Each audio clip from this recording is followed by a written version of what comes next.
That's fine. I have gone live. Oh, we have actual heart on your for the adventure this time. Yeah, I just stole the preview image. I'm not gonna make it myself this time. Respect. I mean, I know it's good. Looks very nice. Did a good job.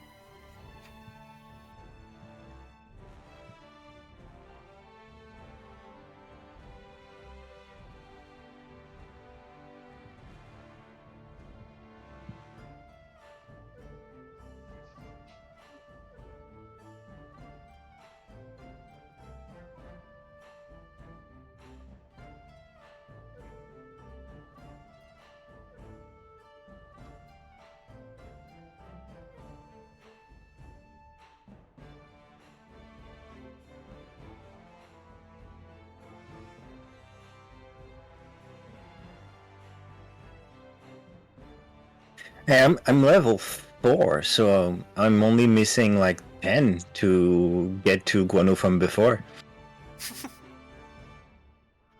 Only 10. You'll be there before you even know it. Yeah. Especially since this path doesn't go to 10 to 14, it goes to 12. Revenge of the Rune Lords. That's when things are gonna get interesting. It's gonna be so sick. And to be fair, like as soon as we hit level 13 in Rune Lords, we were already kind of god killing. It's yeah, true. Make a good point. So does that mean like Cinder will be able to silence the it voices feels in kind your of head? exponential just how strong you get. Especially with Mythic added to it now as well. Yeah. What did you say, Kitsune? I was asking if that means Cinder will be able to kill the voices in her head. Try and make a joke. It fell flat. Potentially, yeah. Potentially, yes. Yeah, you want to take them on? You probably try to take them on at least. At some point, you'll be able to deal yourself so much psychic damage and be like tanky enough to take it that they'll just explode out of your head. Honestly, just take it from me. You get used to it. That's not true. You never do. But it's fine. It's fine. It just becomes a part of you.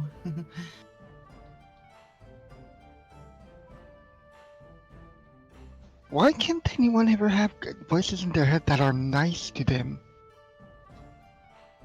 Ceilings Some aren't people. cruel. They're just alien. Not helpful. And Cinder's just got two who are arguing because they want her to join their side. One of us. Some people have a very giving head. Haha!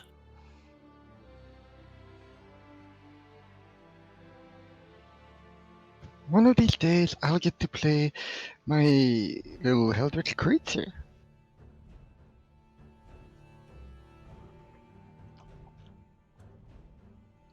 She made Venus peace time. with the voice. What? Ooh, It's Venus. the Venus. Cameras do we have again? It's the 6 of us. Okay, 6 again. Yeah. Yep, I'm good.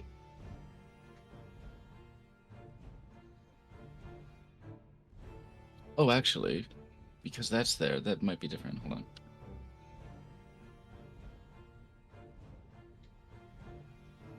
Huh?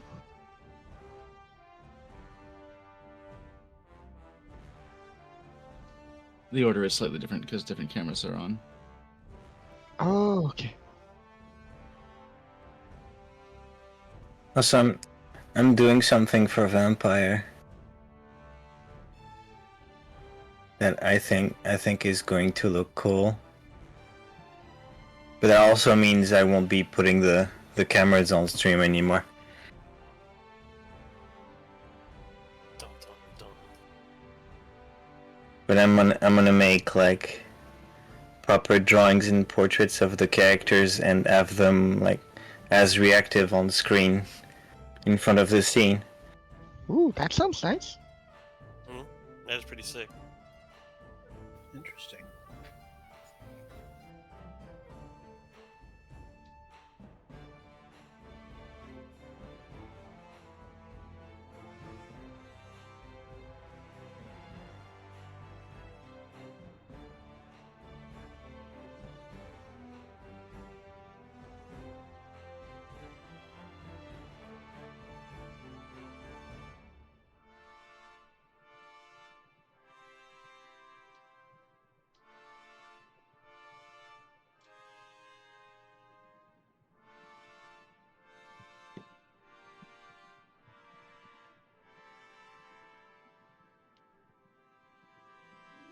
Okay, now I think everyone's where they should be.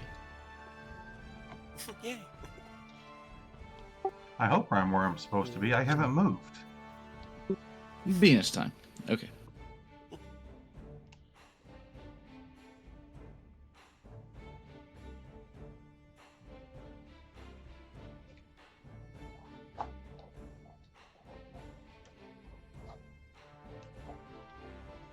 Godspeed, noble Venus.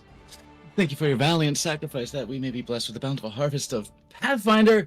It is a new campaign, an extension, a sequel, a continuation, a new adventure, the same adventure, a longer adventure. It is 7 Dooms for Sandpoint.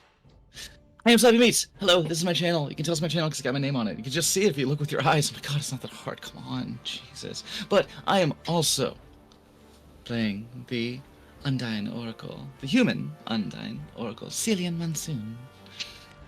The little twink, little non-binary twink with voices in their head from space. I'm also joined by my friends. One of them is, oh, around, there, that way. That's Lolo. Of course, it's Sean Lee. I do. Hey, Claire, how Yeah. you doing over there? Hi, Lolo. Lolo's still there. I don't know what happened to Lily. Hi, Claire. That was the wrong key for my push to talk. Hello, hello everyone, it's me. And I'm playing, just like before, Guano, the senile elven magus, with quite a lot of history in this region. If only he remembered any. Moving Unlikely. along. Moving along clockwise, we've got Selnica down there. Hello, I play Nayad, the merfolk, and the kineticist who is basically keeping everyone alive. And I'm here to have fun. Not much else to see yet. We're just starting on a new adventure. New adventure, yes. We've got as well Moonlight Kitsune. Good evening, everyone. I play Cinder, the group's eternally angry walking tank, serving 2 gods who both want her to serve them. Ooh, servicing 2 at once. That sounds like something I can get behind. And of course, we have, as always, our precious Bonnie boy, Bonnie B. Hello, I play Belthrun. He is a he is a dwarven monk who has just recently gotten a bit of an upgrade and been working hard at it to get to that. And he's ready for a new adventure. Grand. And of course, bringing us all together, wrangling this cluster, this cloister, this herd, this colony of problems. We have our wonderful, magnanimous, beneficent, benevolent, magnificent DM, who is handsome and good smelling and would surely do nothing but kindness to his party. Iron Mug.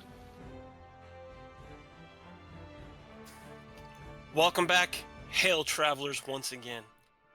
We've got some more hot, delicious, fresh off the presses for all of you to consume with your eye holes. We got some Pathfinder coming for you. I'm very excited for this one. This is one that I've been looking at for a while. Just because it's a somewhat unique situation. 7 Dooms for Sandpoint. It's a very special, super like adventure path in a way. Most of the time, adventure paths go across at least like 3 books. Sandpoint is all one book that covers the entire thing, goes all the way up to level 12. And it's a big deal for a couple reasons. We're back to the city where it all started. The very first Pathfinder Adventure Path took place and started in the city of Sandpoint, and we're back now. 17 years later in Golorian time. So it's been 17 years for Iguano since you've been in Sandpoint. Fuck yeah. No chance I remember anything. It's honestly probably 0%. And it's also the 200th adventure path, like magazine adventure thing that they put out for the Pathfinder Adventure Path series. So it's a big deal. They were planning that shit. You know they were planning that shit. 100%. Like, they had this way in advance. Like, this is like 10-year plan and then some. But it's also got a lot of really cool stuff in it. The dungeon design in this is so good. It's like reminiscent a little bit of like Abomination Vaults, but with all the quality of life and lessons learned from that earlier adventure. So the design of like the encounters is better. The hallways, like the size of the dungeon is better. Not everything's a 5-foot damn path. It's fantastic. I'm excited. And I'm excited to bring it to all of you because you guys had so much fun, it seemed, had so much success in Rusthendge.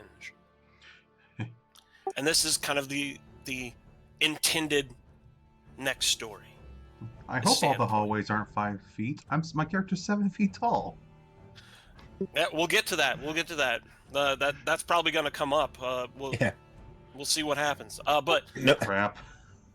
But yeah, I'm excited to bring it to you because I hope you guys have some more fun. You seem like you've enjoyed Pathfinder so far. I hope that continues to be true because I will absolutely say the difficulty is going to ramp up. We're going to get into some encounters and some things here where, it may be dicey.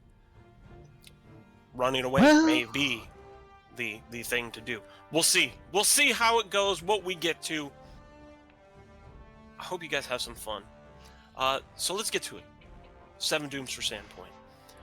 A quick recap. You guys are heroes. Let's get that out of the way, right? You guys are established actual heroes. You have saved the world. Let's not sugarcoat it. You guys stopped the resurrection of a greater demon prince. Saved definitely your home. Broke the hold of a cult over, the neighbors. I feel like that's pat on the back worthy. It's a little bit of reputation earned, honestly. And now, because of that, we're here in Sandpoint, where the local head of the Church of Desna out here has specifically requested you guys swing on by. Let's have a little chat. I have something maybe I want to talk to you all about. In exchange, he's also willing to use whatever pull that they might have with the city scholars of Magnamar to get you an audience with them to then discuss further the Horn of Rust that you are protecting. We'll say that. Whether or not it's on you or not, we'll leave that to people to find out.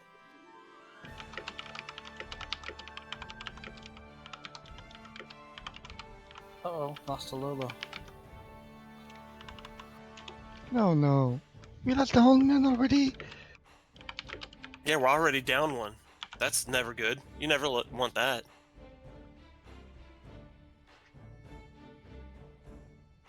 I mean, he was old, but come on. Fair. He's just like, nope. Too much. I'm out. Keeled over. No big loss from the Eyes of Cinder anyways. He must have seen someone he recognized did not want to deal with and decided, nope, I'm gonna die instead. Just peace.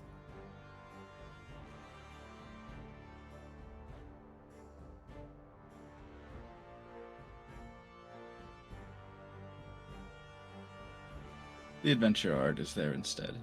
Though for now.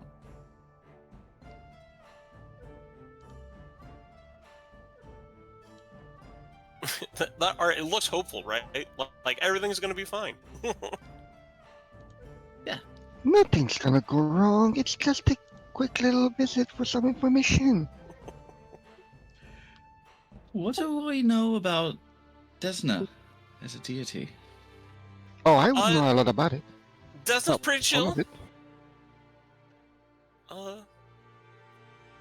If you were to categorize them into like terms of good and evil, Desna's definitely on the good side. I would put in alignment terms more chaotic good, probably. What's the sphere like?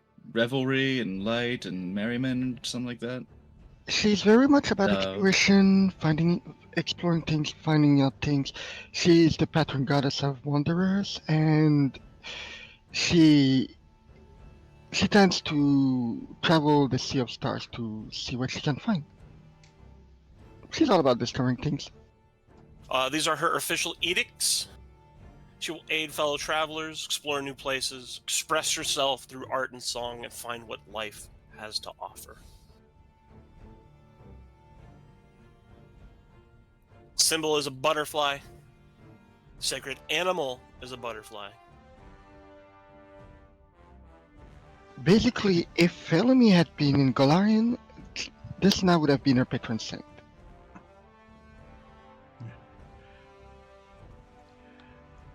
So, quick question. We're actually starting in the city, right? We'll be in the actual city of Sandpoint, absolutely. Okay. Just because we're on the mainland and everything, just for a note for everybody in the party, Cinder is going to be, well, not really working too well for her. She will be, for lack of a term, trying to stay concealed / not advertising that her face.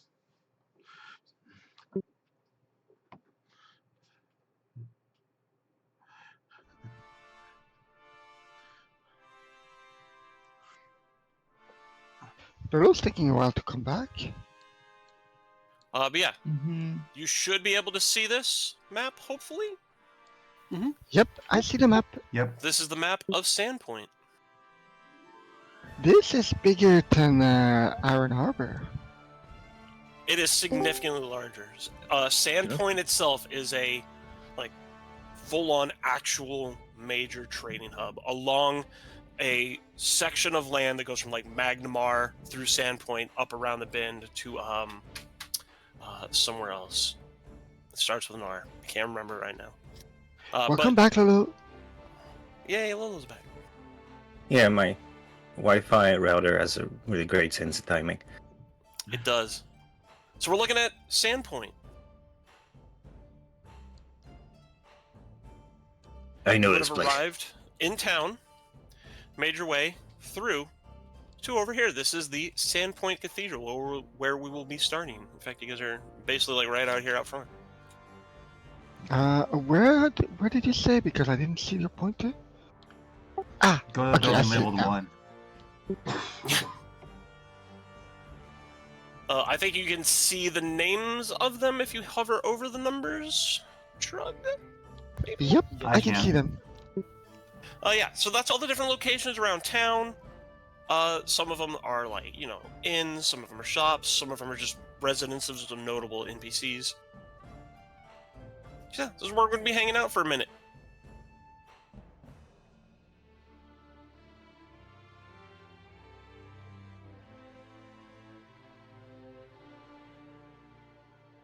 Which does, in fact, bring us to right here.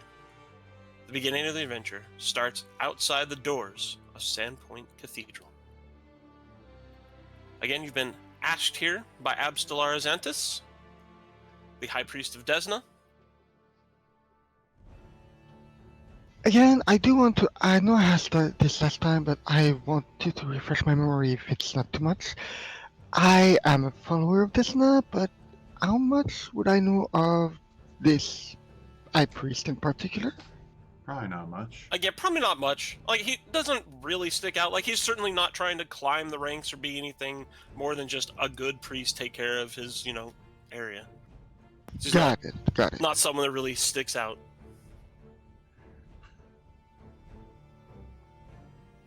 being a follower of Desna and their proximity to where you were on Shakakoth Isle, you probably did know of the existence of this individual beforehand. But, again, you just would have known, oh yeah, there's a High Priest of Desna over in Sandpoint. Sounds fair. Answer your question there, Claire?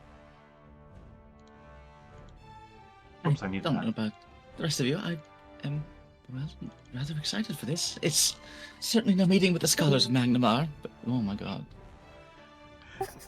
Did his router just drop again?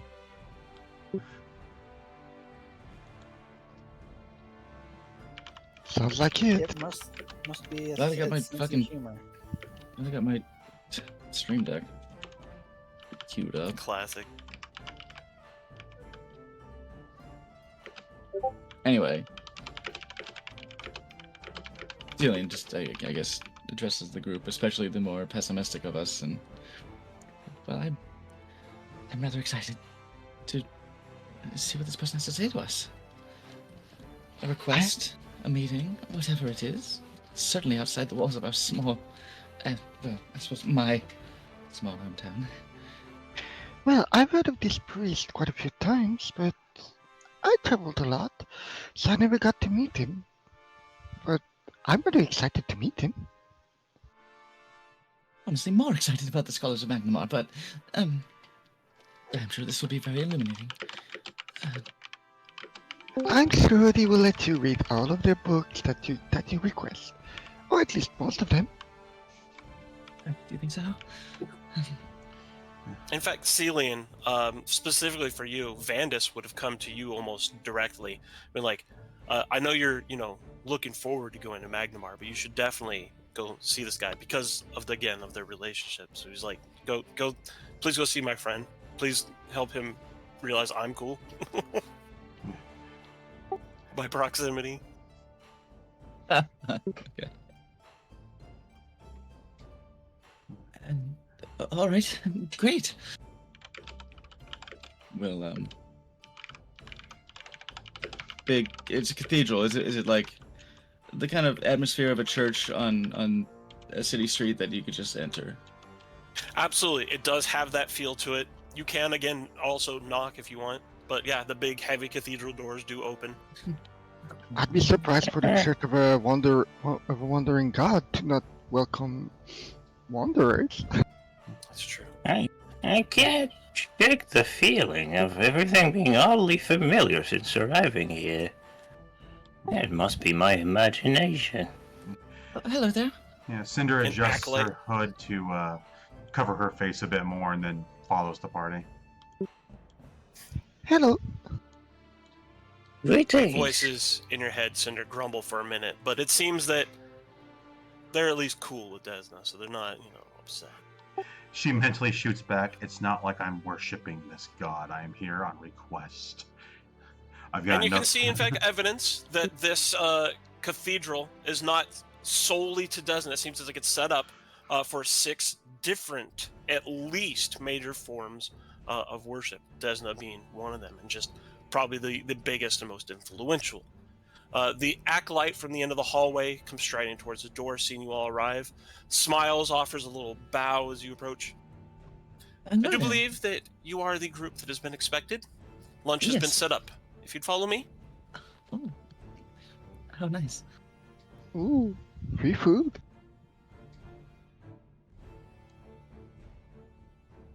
It is this direction. Oh, thank you.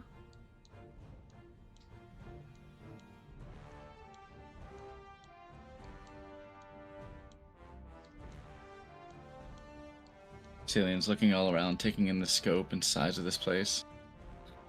Well,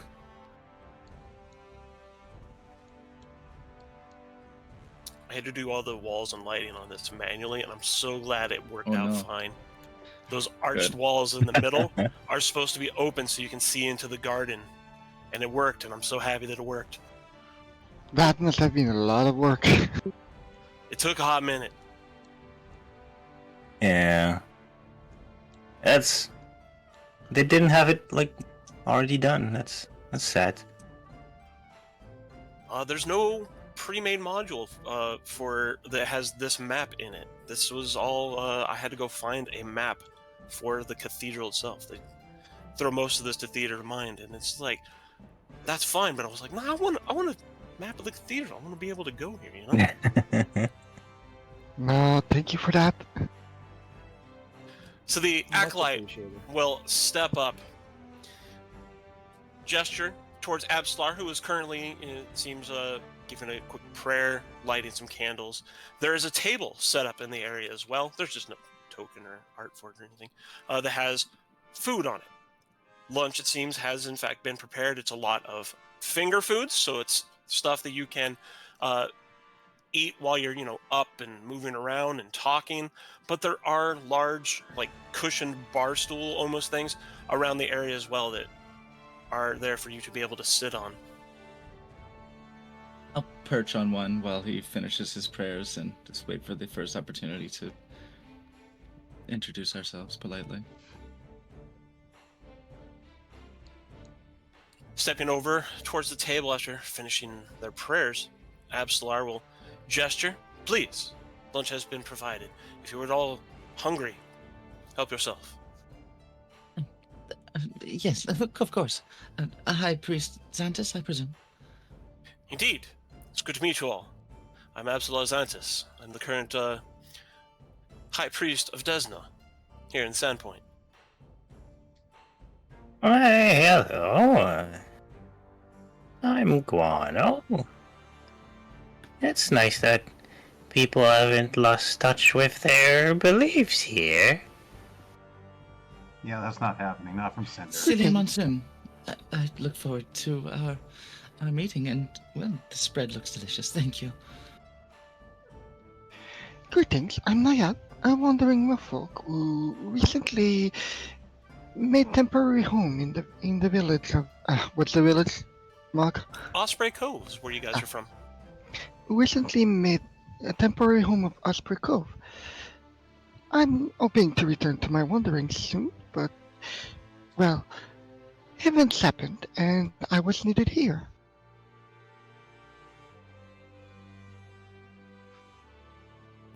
Belthrun will bow graciously, and he will. I'm Belthrun.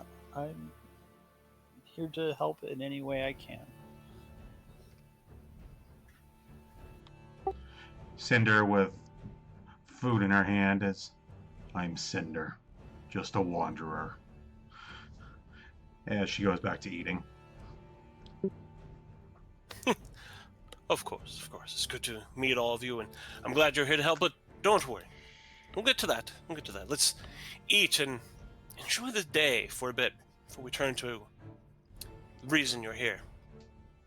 After all, it is a gorgeous, warm day today, and the garden. And he points past the low wall here where you can see into the center. The garden is beautiful today. Let's enjoy it. Have some food. Come to know each other a little bit before we turn to business. What say you? Absolutely. It does look quite lovely. This cathedral itself is far greater than anything we've had back in Osprey Cove.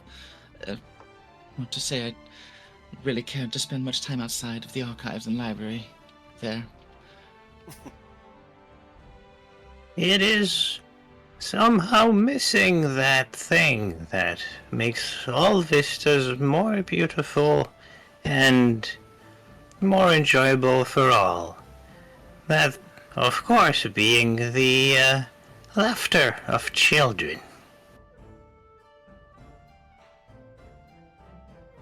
Quite right. There is an abundant lack of laughing children in the cathedral garden. Perhaps one day we could change that. Maybe there could be more little children running around here and happier times. I, for one, would be quite eager to hear more of this temple and of you. I've heard a few words in my travels. I happen to be a follower of Desna myself. Ah, wonderful. Welcome. Quite true. What are the other reliquaries here devoted to? The I see it is portioned out for more than one god to be revered in this place. Who else is primarily worshipped here? Of course, we are multi-denominational.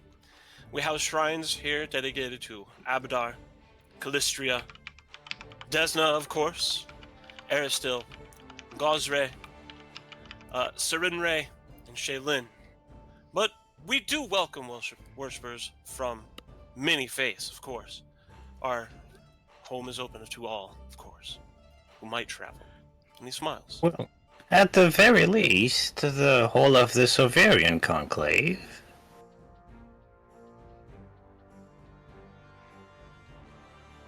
Cecilia and I trust these names are all familiar to Slavina so much. Yeah, absolutely. These are all fairly common and fairly well-known gods and goddesses. And they're all pretty chill, for the most part. I know Yeah. Helen. I'm just imagining every god he speaks, Cinder winces just a little bit of grumbling from the other two gods that are occupying her head. It's like, I'm not worshipping them. Back off. All internally, obviously. I am curious. My faith, if you could call it that, tends more towards a god of, perhaps ironically, lesser known reputation, considering his sphere as knowledge and the written word and learning and all of that. Are you familiar with Thoth? I am indeed, of course. Oh, good. No one back home is. I swear to every god in town. Probably. It's frustrating to try to speak of it. I am certainly not nearly as well educated as a follower of Thoth themselves would be, but I do know of Thoth, and it is not unwelcome here, so please, be welcomed. Well, thank you. I'm very glad of it. I have not been to this town itself. What else can you boast of this, well, honestly, quite beautiful city? I do kind of enjoy both the bright starry skies that we can see, or the bright clear skies we can see presently, and also the bustle. There's a wonderful contrast. Ah, quite so. In fact, the skies at night are beautiful as you can look out over the hills and the cliffs to the north and along the coasts more to the south. Lovely. Especially seeing them glittering against the ocean is magnificent.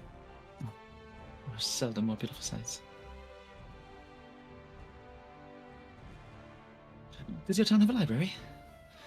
It does indeed. Good, good.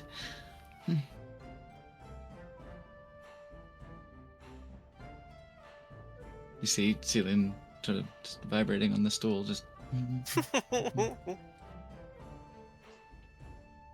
If it was not obvious already, I do believe our friend is incredibly fond of books.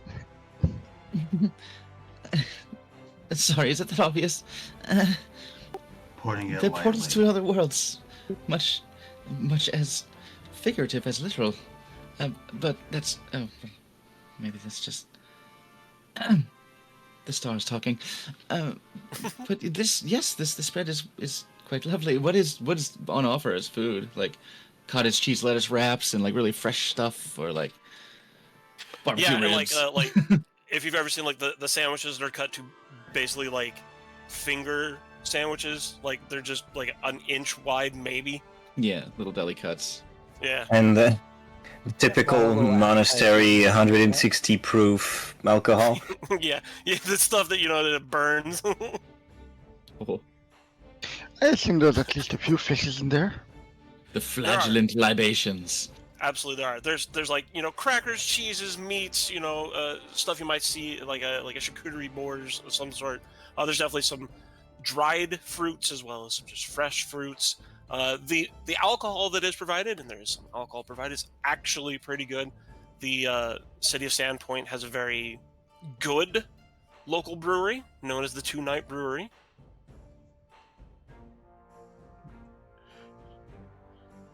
For anybody paying attention, Cinder's eating with surprising delicacy given her general attitude. Demeanor. Yes, demeanor. Look, Pinky's up. Not quite that. look, it but stays definitely. in the beard, and I can keep it for later. Cinder Mm. just has to catch herself from retching at that statement. Never have I been more glad that I have scales instead of your worthless hair. Stillion's barstool just squeaks slightly as it scoots across the floor away from Guano.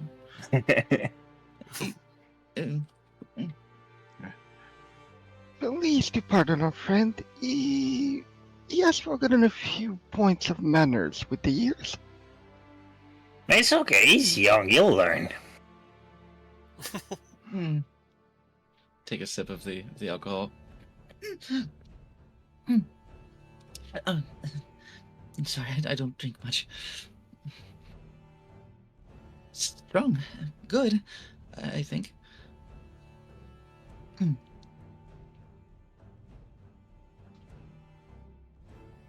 So, I'll go to days in, this city. I'm not sure if well, in any case, I'll go to days.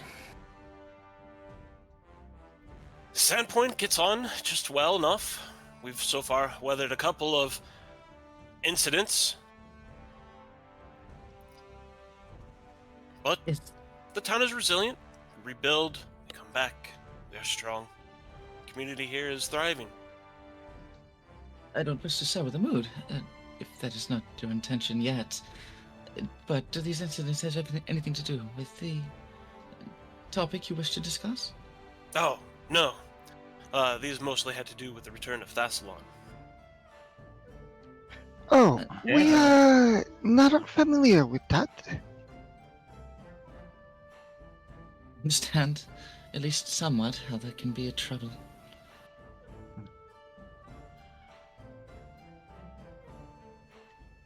There I'm was sorry.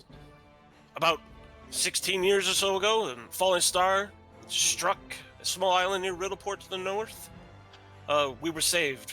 The way the geography around the city is designed and the way the harbor is located, it's almost tucked in a little bit. The resulting tsunami did relatively little damage, honestly. Are these events that are well known? These are well-known events, yes. Yeah. And then, No idea. of course, 12 years or so ago, when the lost isle of Zin rose from the seabed far to the west, the triggering tsunami that devastated most of the lost coast, we escaped significant damage through, again, a combination of luck and local topography. But it did take nearly a full year for us to recover to the point where it felt like we could go back to really living our lives. Seems like this area is a hot spot for natural disasters. Or unnatural, as the case may be. Just so. I do must say, the beauty of structures like this one and the city facades we've seen coming into coming into port do stand as a remarkable testament to your resiliency and ambitions. He actually, at that, like, he sweeps his head back and he gestures at the building as he slowly turns his head back towards you and nods in agreement. Indeed, in fact, this cathedral itself is a testament to the town's resilience and their ability and capability, further, of recovering. It was destroyed, for the most part, 17 years ago, and Really? has since been repaired, replaced. Yes, my predecessor, unfortunately, also lost their life at the same time. It was how I came to be here in Sandpoint. I took over after the incident.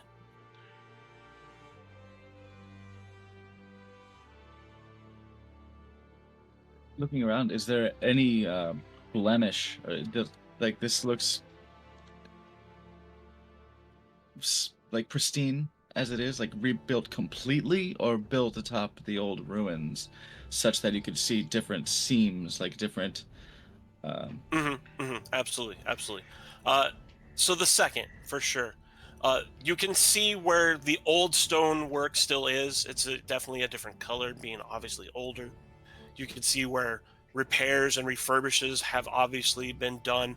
Like there's some cornices that are very plain, whereas you can see other corners where they're very ornate or something. And that's just like, oh, they just haven't had time to, get back into the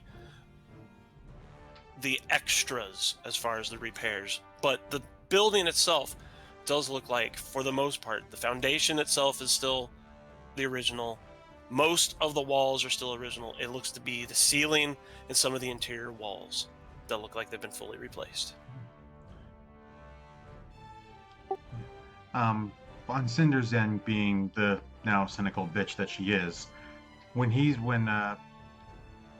Xantus is talking about how he came to power about an incident, can I do a sense motive to see if he's, is more diabolical than, somebody else from on his end, like he orchestrated it or something?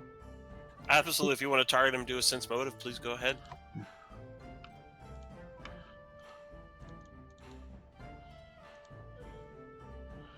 Perhaps it may seem a platitude, but of course it has been said that suffering tragedy does build character, and God's even this building reflects that. He offers a smile and another nod at that. And you get the sense as you look at him, Cinder, and get a read on him, that there's no ulterior motives here. In fact, he seems a little distraught even that he had to take over because of a tragedy. There is no character building. There is no character building worth children going hungry. Nom, nom, nom, nom, nom, nom. You seem to be eating for two, then. Well, I'm sure Gweno still has a lot of growing up to do.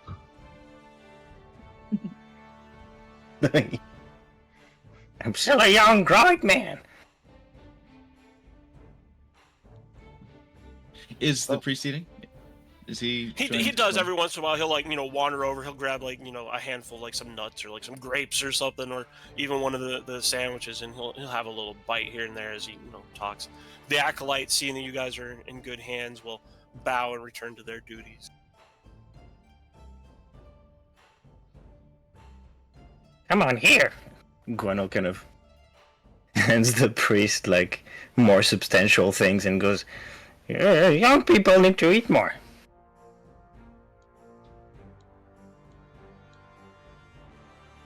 He will laugh and politely take whatever it is Guano's offering.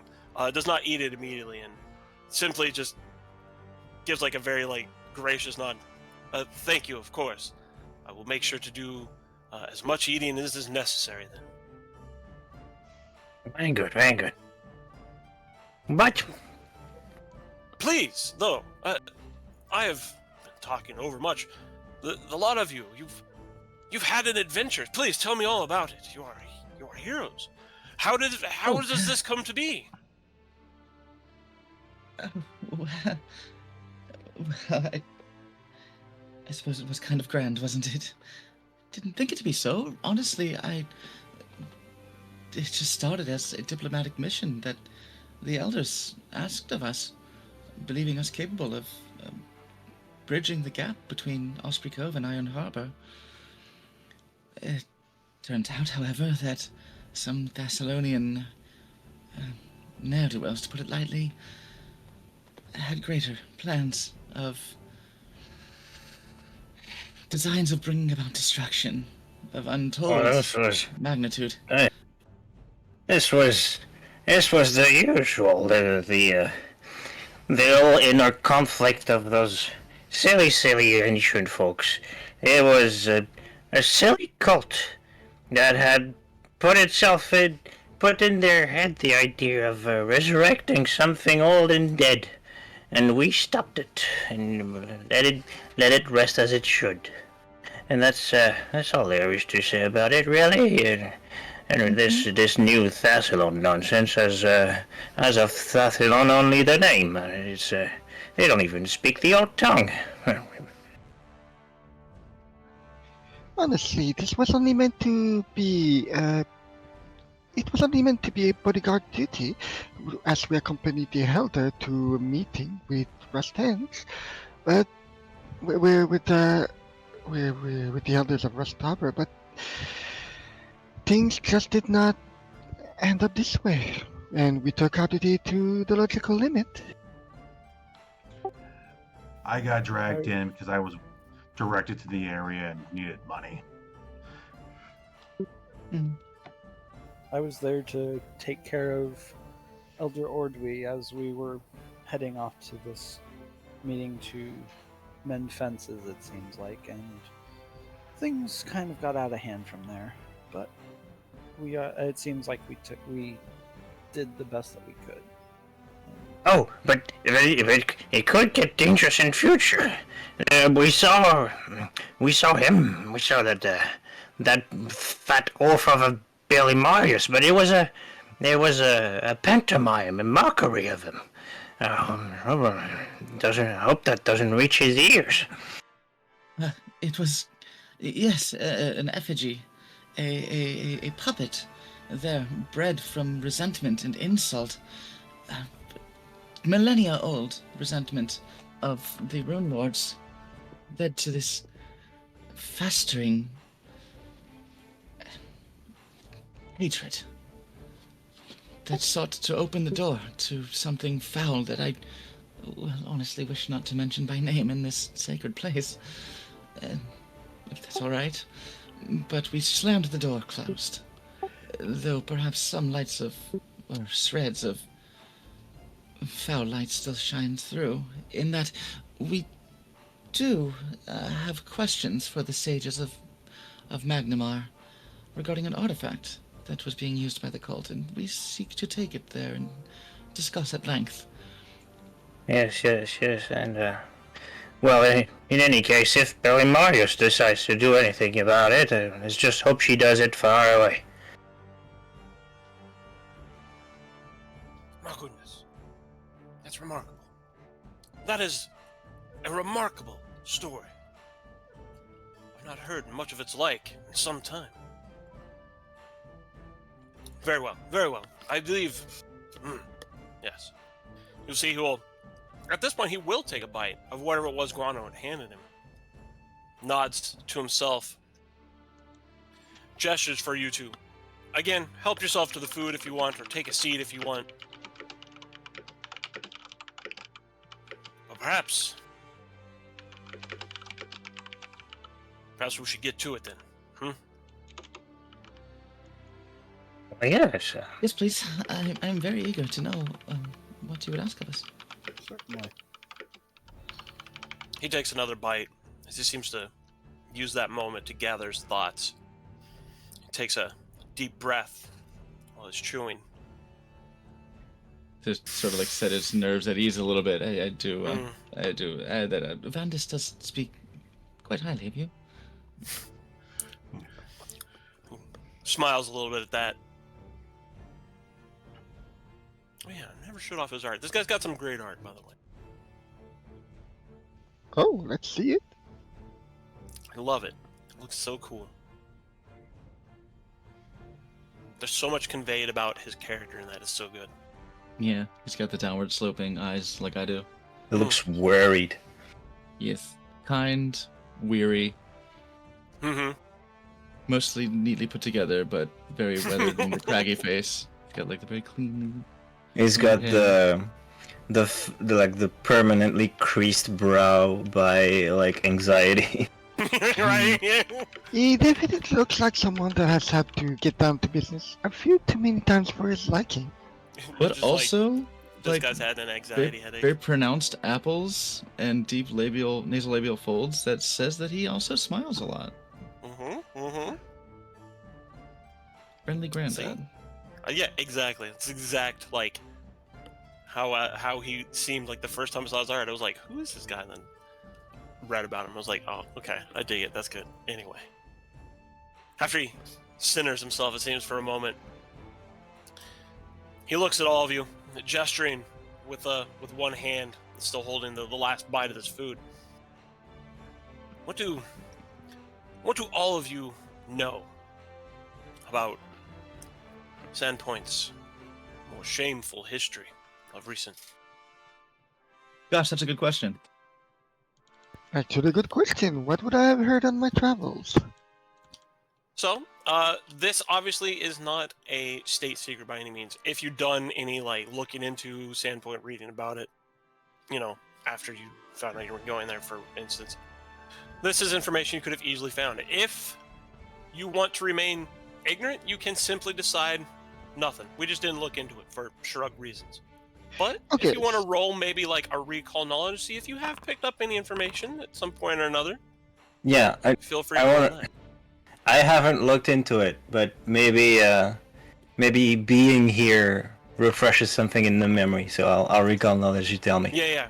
In fact, Cinder, if you go ahead. roll pretty well with this, Lolo, I want to see if you remember anything about what happened 17 years ago, and if you could relay it in character. Yeah. But we'll see. I'll let you know. Definitely want to know what I would know from the various travels I've had before I settled in Asprico for a while. But also, I do expect that Cillian will have studied the subject from hand to hand. Study. Yep. Yeah, Alton exactly. will have looked into it basically just from tavern knowledge and stuff like that. So Oh Cinder, my god, Celia's like Golden Boy. I don't know. Study. I don't know if Cinder's history lessons before she rebelled would have covered it. So Okay.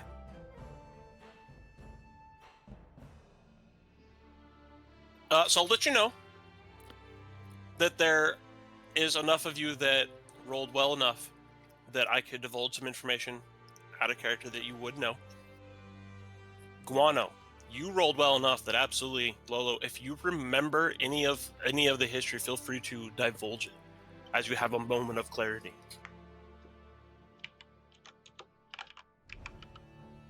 Interesting. And then they took they put it this way, and then it was the attack. And whatever happened underneath that old Thessalonian tower ruin?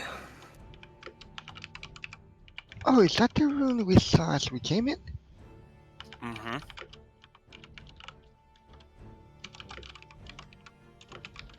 The I question was remember actually something involving that. Have you gone underneath it since then?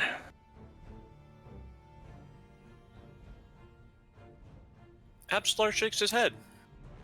We have not done much with it since. We've left it mostly lie. You see, it's still in ruins. It was, why do I know this? What is... I remember those ruins were important somehow.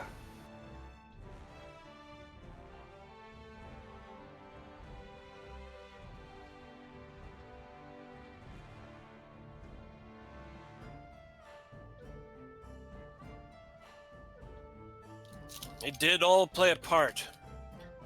Though, the ruins less are part of what I'm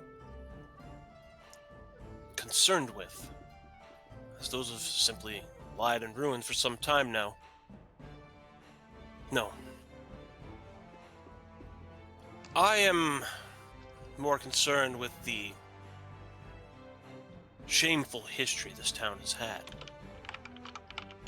Well, and don't mistake me, the absolute blatant, willful hate, racism and such seems to truly only be limited to a very few specific individuals. But I'm talking more the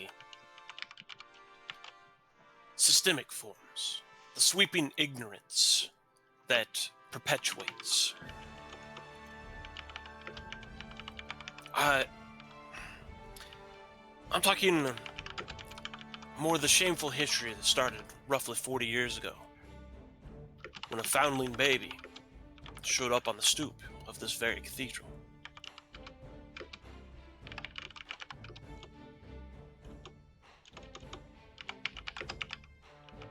This is an individual that, Naya, you have probably heard of, just associated with Sandpoint and with things that happened 17 years ago. Celine, you would have been able to look this up as well, and would have been recorded. The individual he's talking about is Nualia, who was a orphan that wound up in Sandpoint, ended up being adopted by the former religious leader in Sandpoint, Zakian Tobin. She didn't have a great life. There was a lot of pressure and expectation put on Nualia. Her appearance and grace bespoke of like a supernatural heritage of some sort.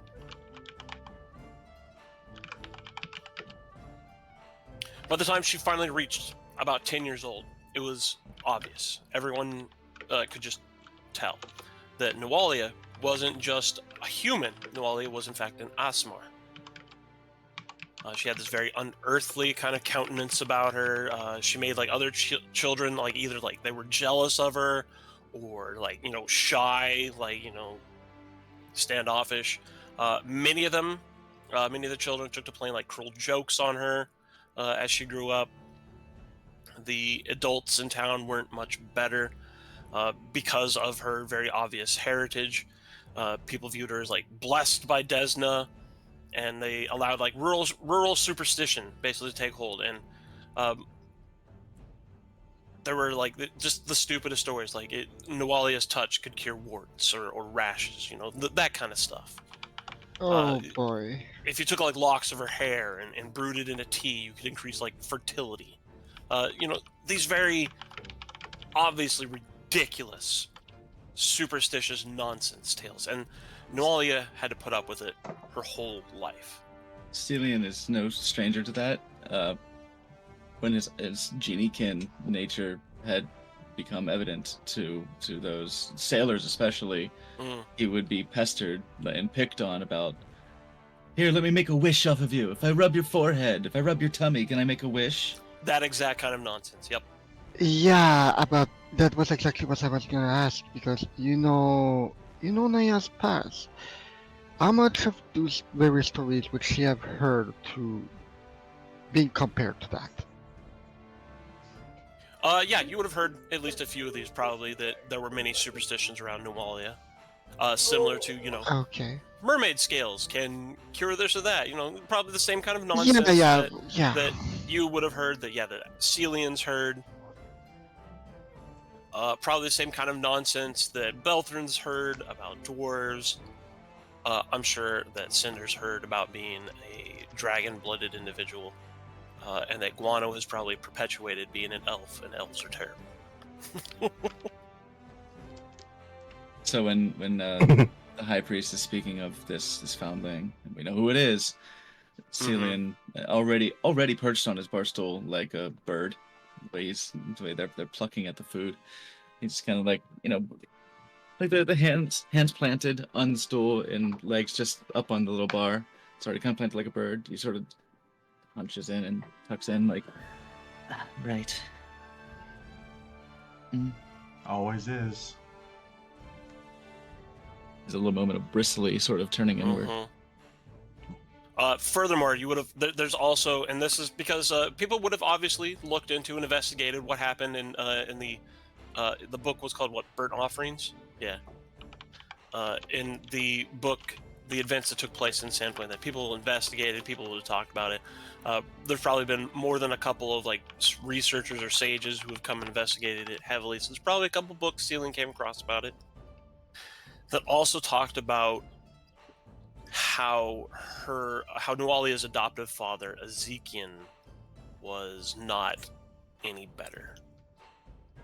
He might have in fact been the worst of it all. He took advantage of the upswell in like religious fervor triggered by just Nualia's presence in town, which led to increased donations to the cathedral.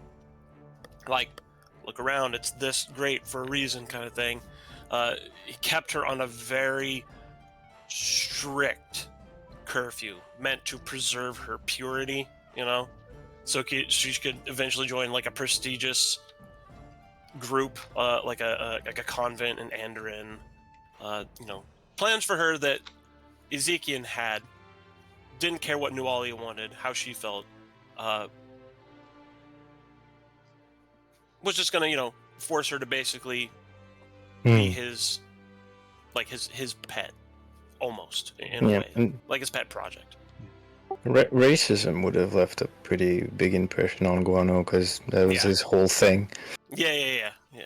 Jokes aside, Guano, would have felt this because this was absolutely just endemic racism. Like, it wasn't ever anything direct or bad. It was just, this is the way people thought and acted because that's just the way these people thought and acted, and no one called them on it. That they're like, guys, maybe this isn't okay.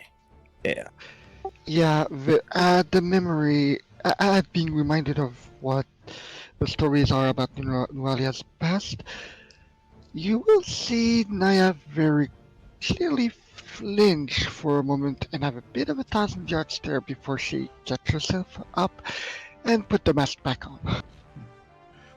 Yeah, and the whole nonsense in the ruins is clearer in my mind because we played more of that. Because I don't think it's been a while. Yeah. I think it's about as fuzzy in my head that it is in Guano's. Yeah. It gets real. So, content warning, we're about to get a little bit more real. Go Fuck figure. yeah. Yay! With the knowledge of Trauma. the reminder of the what happened with her, she was basically turned into a pet. Cinder's back will twinge just as oh hey, yeah, that happened. Ow. I see. So, Nualia, this is more of the story of what happened with Nualia and what Sandpoint sort of did to her. By the time she turned 18, she felt like a freak more than anything else, not like a person. She wasn't any individual. She was just a freak of nature, and a very manipulative man named Delic began to woo her, and she quickly fell for Delic. Unfortunately, he would later abandon her at the drop of a hat after learning that she'd become pregnant. Pregnant and abandoned, she turned to her foster father, to Ezekiel, and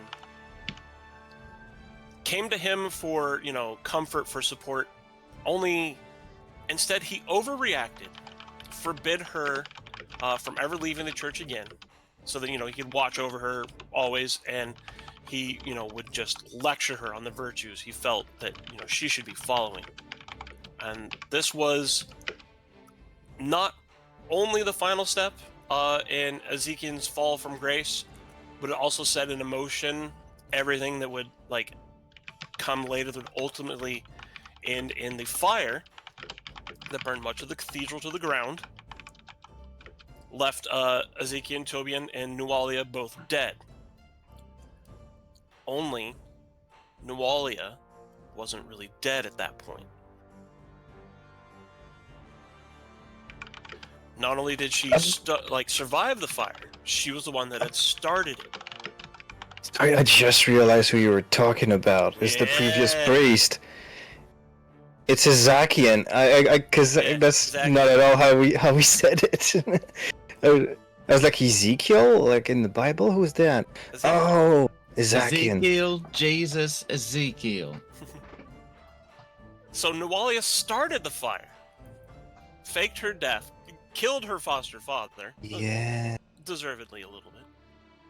And after living this life of loneliness and disappointment, and after enduring the birth of a monstrous child who lived only moments before dying, Nualia had come to believe that instead of, like, Desna, maybe Lamashtu, the mother of monsters, was the real solution. Holy men and celestial ancestry had brought her nothing but despair and pain. So she started to instead worship the more demonic mother of monsters, Lamashtu. And in her dreams, Nualia envisioned a rebirth as a demon. But in order to achieve this, Lamashtu demanded sacrifices. So Nualia gathered several goblins, a handful of mercenaries, and engineered a devastating attack on Sandpoint with the ultimate goal being to offer the town as burnt offerings to Lamashtu. Only Nualia's plans were foiled by a group of adventurers. Mm-hmm. Her death saved Sandpoint from devastation. But, and this is like a part that a lot of like the researchers and Absalar very clearly has also come to the same conclusion, is that the heroes had saved Sandpoint from Nualia, sure, but Sandpoint had also been we beat her at Thistletop. Had been complacent and contributed to the tragedy themselves, just the way they treated her, the way they'd been. Like, had Nualia been treated better, who knows what an Aasimar, maybe favored by Desna, might have done for Sandpoint instead. So that's more than likely the shameful history that Abstalar is referring to. And easily information that not only does Guano know, because Guano was there for a large part of it, but Sealing, you would have been able to find books about it. Naya, you've probably heard rumors and tales about it, and of the, Aasimar girl in Sandpoint that was treated poorly, and all the superstitions. Belthrune and Cinder may not have heard as much. I have a feeling Naya might actually have looked into a little bit of Nualia's history, just because of, the perils. I'm going to keep it at that. Beltran probably would have just heard it as rumors from the tavern, basically, for the most part. But it's also information Celian could have shared with everyone, because you did have a boat ride from Osprey Cove to Sandpoint. Oh yeah, and you can't stop Celian from excited divulging everything you read. Yeah. Oh yeah, just tisming out over his over their special interest. Like look, and see this was when this is about the darker history, but yeah, and and Naya would have listened.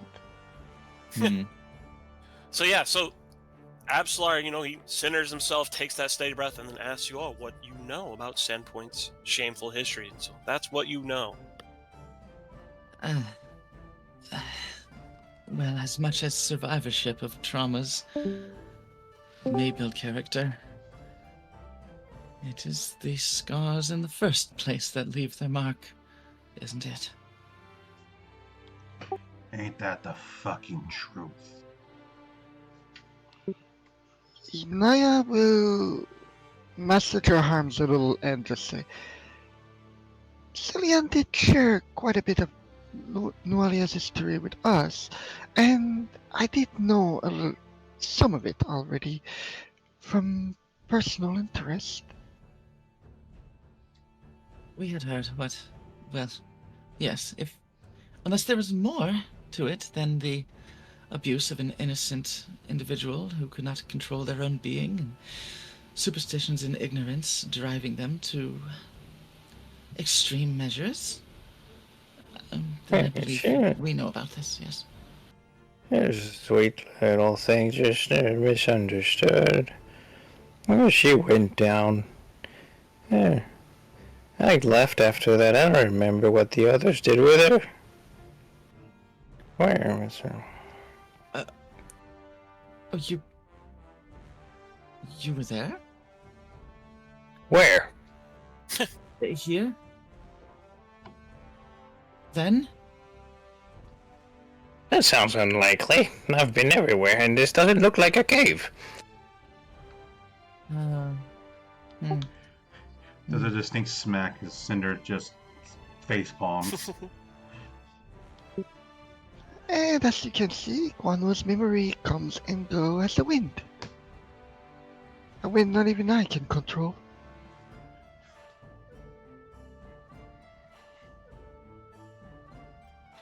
Well, is that what you're referring to? You've been very kind to us thus far, and as I said, Vandis does speak very highly of you. I trust that, I hope that as a city, lessons were learned. Frowning softly, Absalar nods his head. That is the shameful history that I was referring to. It seems you're at least familiar with it, and so with that in mind, let's bring us to today. For the past 17 years, seems to do like quick math in his head, I've done much thinking on poor Nualia. She didn't deserve the fate she got. Please, I'm not justifying her actions. What she did was horrible. I just wish maybe... Exactly, it's a matter of consequence. I just wish maybe it never came to that sort of situation in the first place. Anybody who's looking at Cinder will see that she's glancing downwards and towards the right where her silver eye is. Just like contemplation given her own past and the way she's avoided going down that path so far. That I only came to town after the fire that took my predecessor's life. There's no excuse. All of those who worship Desna should know better and treat the children of the world more kindly. My predecessor's failure to be a father figure is in part what caused Nualia's fall. The people of Sandpoint were no help in how they treated her as something less than human. Something fit only to soften their own fears, or something to jealously covet. After her defeat, the least I could do was see to it she got a proper burial here in town. Some folks blanched at the idea, of course, but I'm glad that most of us were more understanding and forgiving. Only... Yeah. I feel like it's not enough. Honestly. Nualia, she needs to know we've forgiven her. She needs to know that I have forgiven her. She doesn't deserve an afterlife of torment. Her life was torment enough. What do you want? Voices of the living have very little weight in Forestmore's court. Perhaps. I do tend to agree with that, actually. It seems that such actions and penance really are more for the living than for the spirits of the dead, as far as I can tell.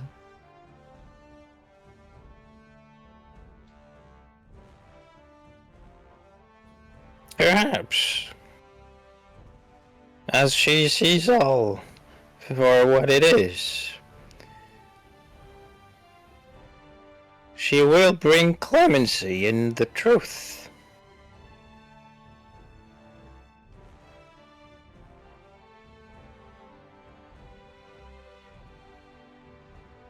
But I suppose to the point, what does this have to do with us? What do you have in mind? 4707.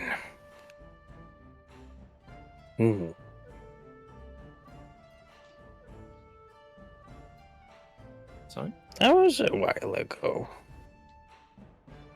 17 years, Guano. Oh, yes. I was younger. At least Somewhat. 17 years younger.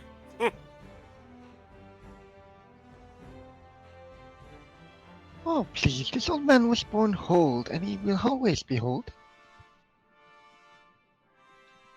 After a pause, Abstar seems he takes that pause. He kind of glances over each one of you, trying to gauge how you're reacting to his concerns, his observations. Finally, seeming to relax a little bit, he continues. I've only spoken of this with one other, a friend named Odrani. Noli has been dead for nearly 2 decades. But time does not pass the same for the dead as it does for the living. Odrani knows a ritual that can put us in contact with the spirits of the dead, and in her latest letter, she's told me she's willing to perform this ritual here when next she visits, so that I can offer Nwali my apologies and forgive her. I don't know if that will be enough to help her, to stave off an afterlife of torment. But I do know that if nothing is done, Sandpoint will have failed her yet again. Odrani. That's an elven name. Will she...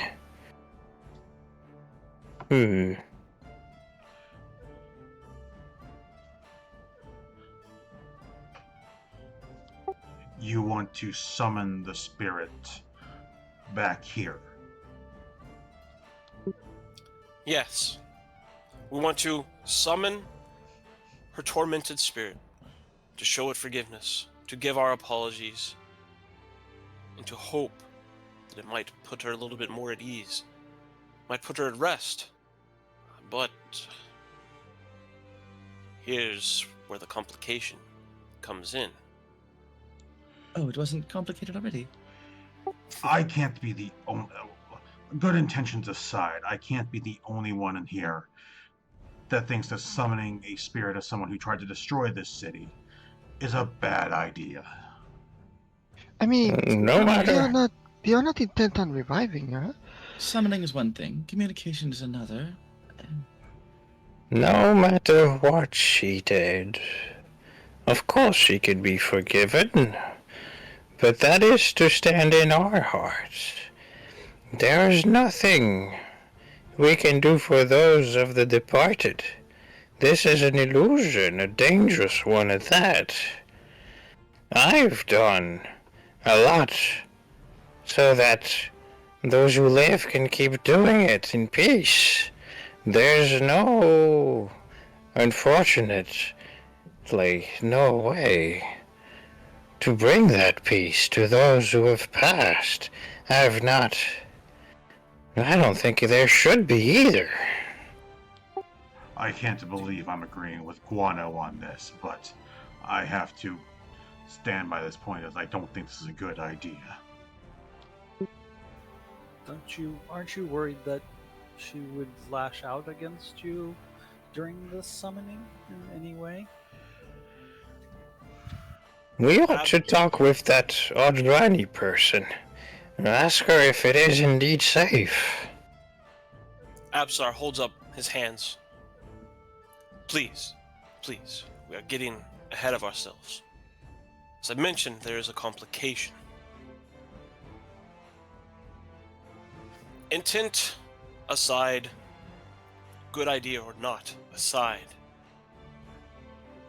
here are some facts. In order for Odrani's ritual to succeed, we need a physical link to Nalia's soul. It's been years. Any of her belongings are long gone, which would leave only her mortal remains.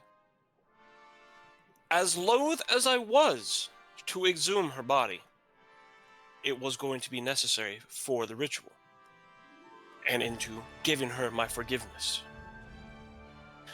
I assure you that in pursuing this specific ritual, And in following this, we have both done our due diligence to ensure that it is not a danger to us or the town in any sort of debilitating capacity. There is, of course, always a danger when using magic and doing things of this nature, but we were not going to be in any danger of her soul enacting some vengeance upon us. But let me guess. Her earthly remains have gone missing. Yes, you Am I said wrong?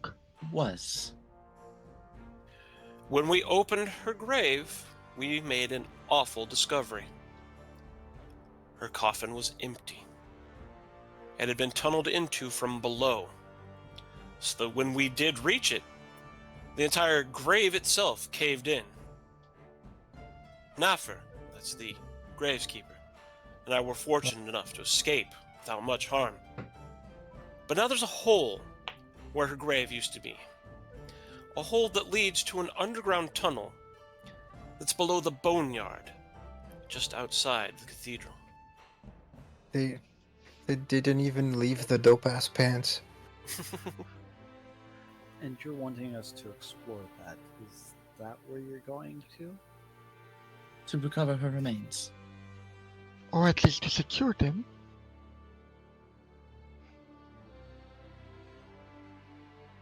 I would What if hope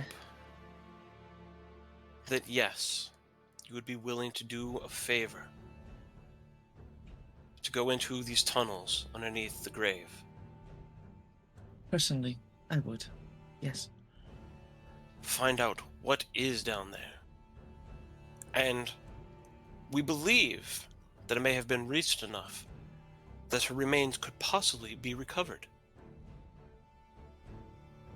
I'll do it under one condition. Yes.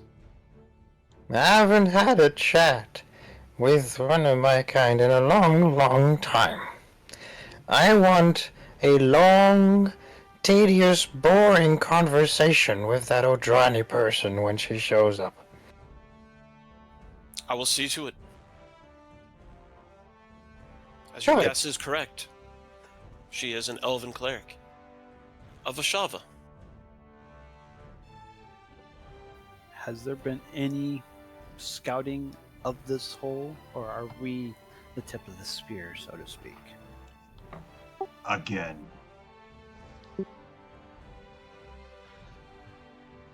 Well, we've proven ourselves capable, I suppose. Yes, Cinder? I was more adding on tip of the spear again. Oh, okay. Yeah, because we were the tip of the spear heading towards Rusthendge, technically speaking. So we're going to be the first ones to go deal with the danger again.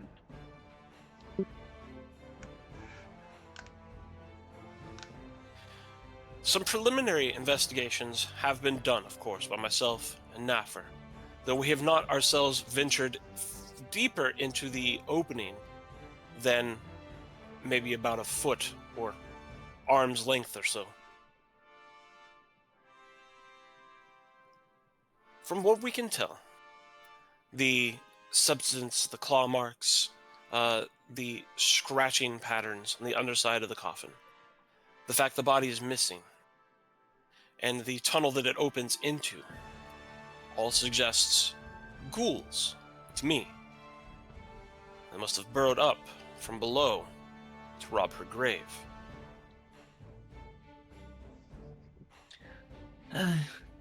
Ghouls seems to suggest organization and necromantic purposes. Absolar nods. And the fact that it was her remains in particular that were taken under clandestine cloak of night and secrecy means there can be nothing but ill intention with them.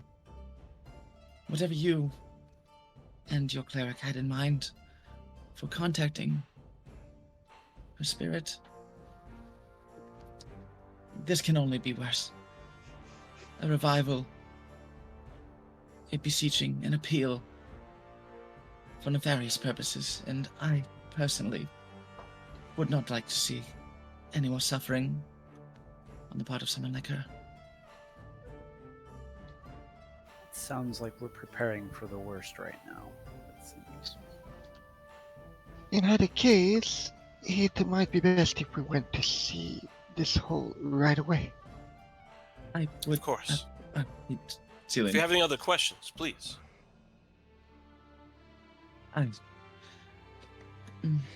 Celine like stuffs down 2 little more finger food sandwiches just to brace themselves.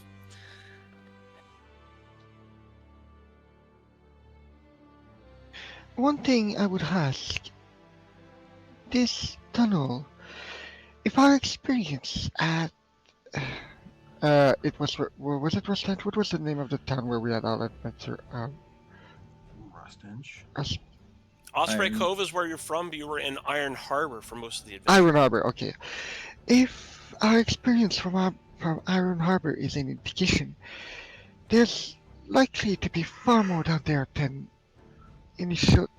might initially be led to believe.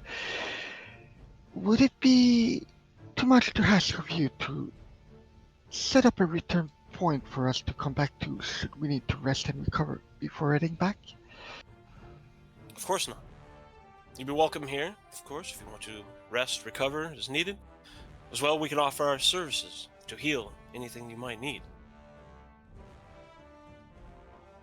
If you have a good supply of holy water. If we're to deal with necromantic events, it is good to be prepared. Of course. I do have some supplies prepared for you. I expected to need to talk you into it a bit more. I didn't think you'd jump right at the opportunity.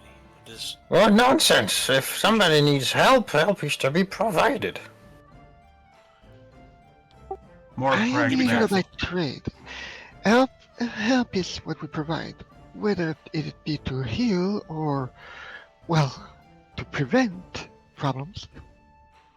More pragmatically, if we kick this can down the road, we'll still have to deal with it later, only without knowing when it's happening. And let it be known as well that while I will provide my assistance on the previously mentioned condition, I am still dubious as to the purpose of this. If she is to be contacted, I believe this motivated by a sense of guilt that might be misplaced. Please, while we are on this affair, do your best to meditate on the subject. Of course. Again, I assure you I have no illusions about her capacity for violence. I fear that bringing her back from the death, returning to life, might cause more harm than good. But, speaking to her, seeing her spirit, giving her forgiveness, the chance there, I'm willing to take. I can't help but notice the frequency with which it is said that she will be the one given forgiveness. Perhaps that's worth meditating on as well. Who is the one who needs to be forgiven?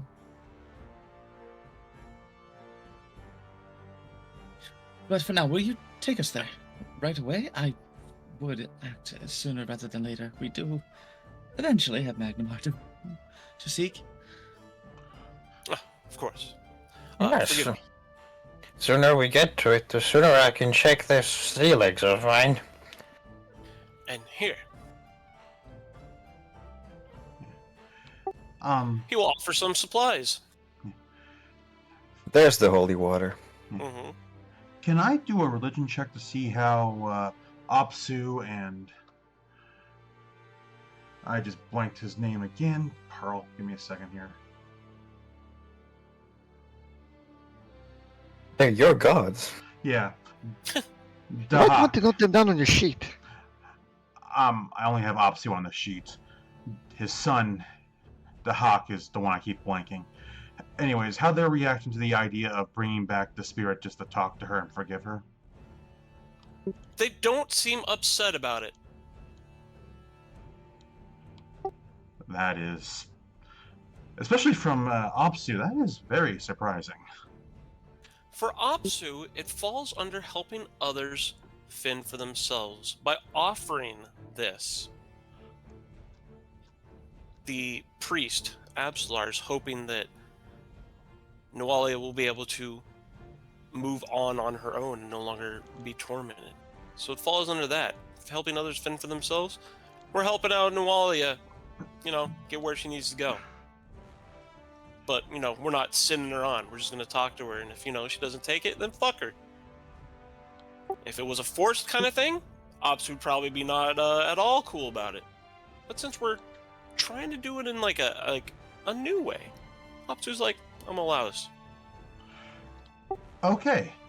That's, for want of a better term, eases Cinder's thought process on this. And the Hawk just likes Nualia.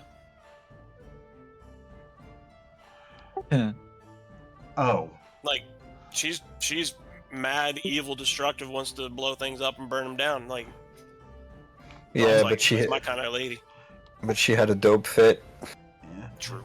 So one of them, oh, this is a chance to provide, closure, give her a chance to move on. The other one, that bitch is my type of person. That's less surprising to Cinder, but it's like, okay. Now she's less hesitant. She's still hesitant, but still is like, this is a bit more reaffirming for her. She'll be a bit more helpful. Cillian will say to the high priest, please make no mistake. I understand that what happened here was monstrous. Many lives lost. Much suffering beyond what could have been predicted. Should anyone have thought of who she was at all, if even heard she was given that much consideration in her lifetime. But I just want it to be understood that any one of us facing against that kind of ignorance could have become her, or worse. Isn't that all the more reason, then, to offer her some kindness? It's why I'm so willing, yes. And he smiles at Celine. I am absolutely for help, for at least securing her remain to ensure that she's not brought back to a life that has done her no good. Whether or not your ritual will give her forgiveness, this is to be discussed, but at the very least, we need to ensure that the intention of those who snatched her remains are not brought to fruition. Absolutely. And whether or not forgiveness is given, what you will find is pain. That is pretty much guaranteed. You ought to be ready for it. That's a good point. I think I should be as well.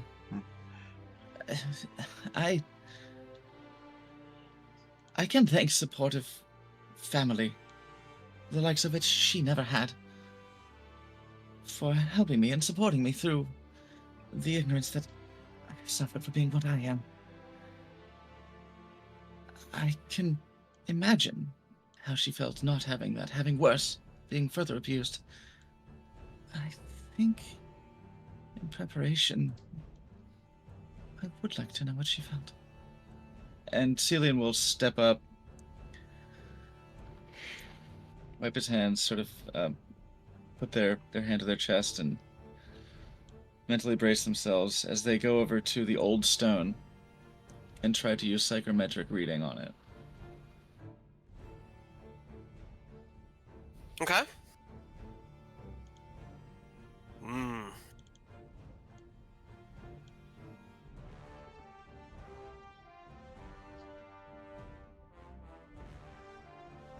Look for a spot that seems to have been charred, a spot reminiscent of the the fire Mhm. that claimed the place. However cleaned up it may be now. That was 5 years before Moon Lords that this shit burned? Question mark? It was some time before. Let's see. Because Rune Lords is 4707? Yeah, 5 years before. Yeah. It would have been 4702. Celian will wander to the seam between the old and new. Did everyone holding take their hands the? out. Did everyone take the holy water they need? I took one. Magic Alright. 2. As I took one as well, just in case. I'll take the 2 that remains. Yeah, I do holy damage if my memory serves, so I don't need to take holy water.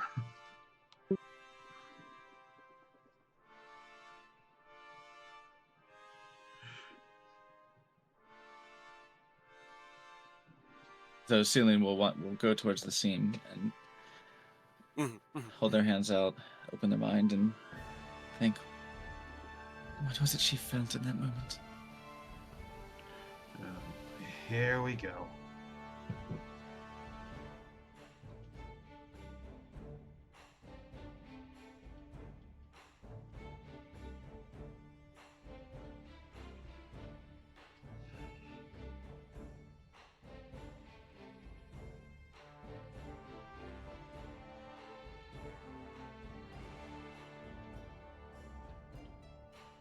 The emotions you get are not Nualia's. Nualia was never really the owner or caretaker, or one in charge. But her father, or foster father rather, Oh. absolutely did count. And so you get a reading, like the stain across it, of fear. There's a little bit of hate. There's a lot of pain.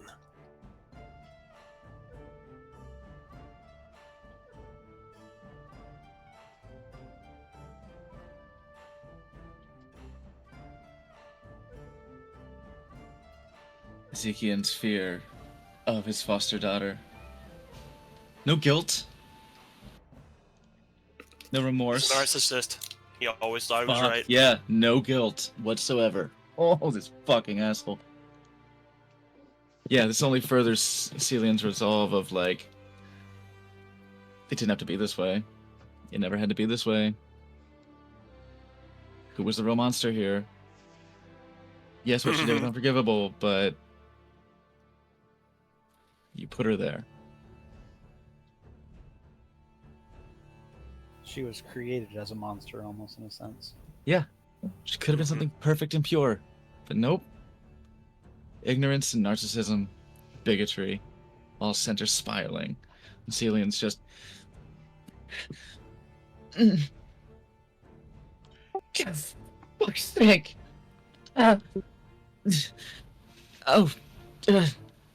Sorry.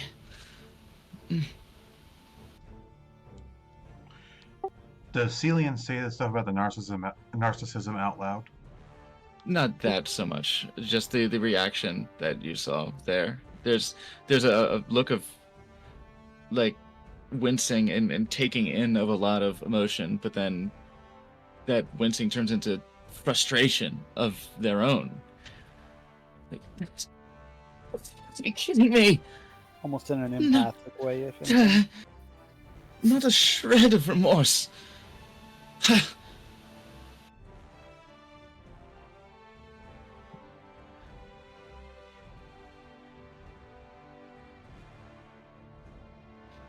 Your predecessor was a piece of work. If you don't mind me saying, I'm sorry, but it's true. It... Absolar nods in agreement. I didn't mean to have such an outburst and profane this place, but it's... Oh, it's seen far worse.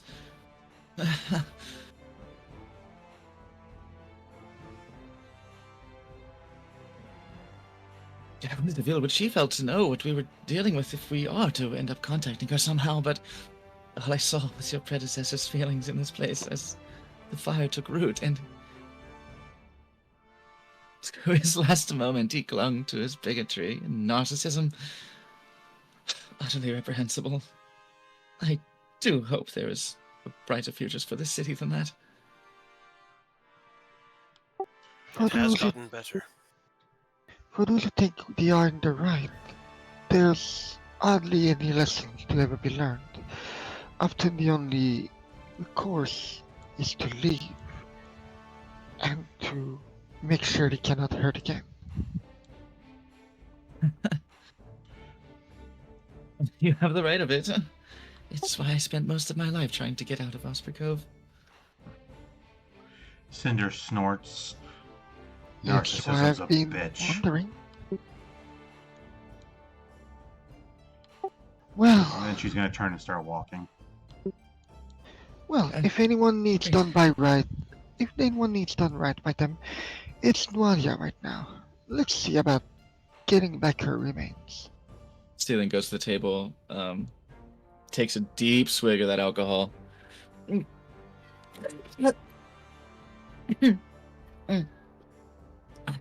Thank you for the brunch. Shall we get to work? Where is this boneyard?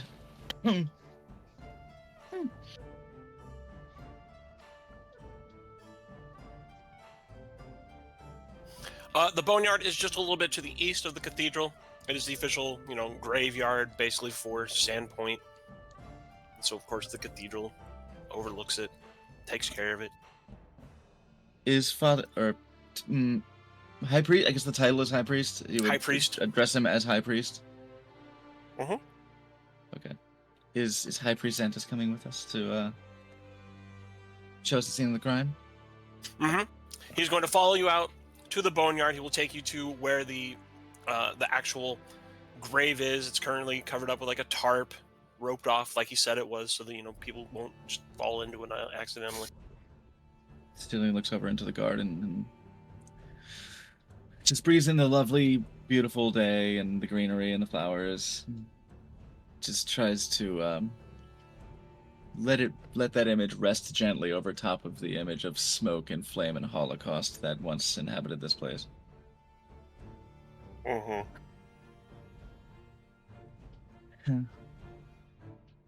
We can do better.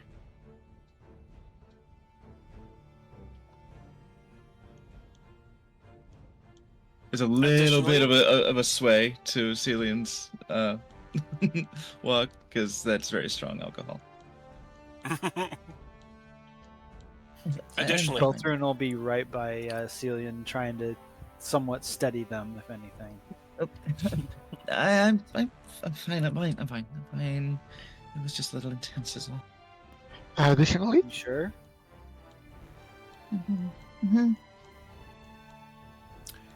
he's willing to offer each of you 75 gold pieces for taking care of this. Up front or Right away, or- afterwards? Yeah. Oh, we had the same idea. In return for your service. So when you return and you've finished it. Damn. Alright, that's a good start. Is there? No, like, we a get way paid to up maybe front. Offer half up front, half now, half later. Unfortunately, no. Are you No, sure? it's I have a really questionable. high diplomacy.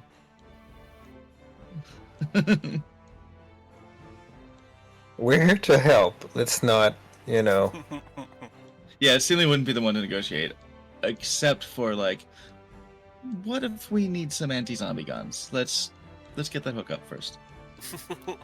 I'll But I'll no, not for the negotiate. I think we'll negotiate when we don't like the quest giver. Yeah, he's nice. I'll use So my much black on the map. I'm getting rid of the black on the map. racist. Okay, so what was the whole problem in this town? Come on. Yeah. I remember goblins. All right. Getting Okay, into probably more. the grave, as they will pull back the tarp, allowing you to access the tunnels. Getting in is going to require an athletics check. Oh, good. I'll go Uh, first. Athletics check for what? Just to be sure. An athletics check to safely go down the slope into the tunnels. Guano, you want to be the first one down and in? Sure. So you can catch me when I inevitably fall. Guano makes it down to the bottom, slides down easily. Just to be sure, what if I just cast air cushion on each of them on everyone before they go in one at a time?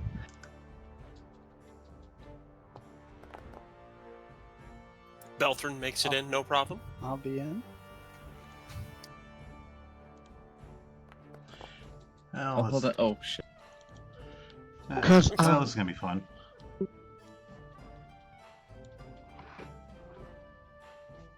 Yeah, can I just cast air cushion and skip the check?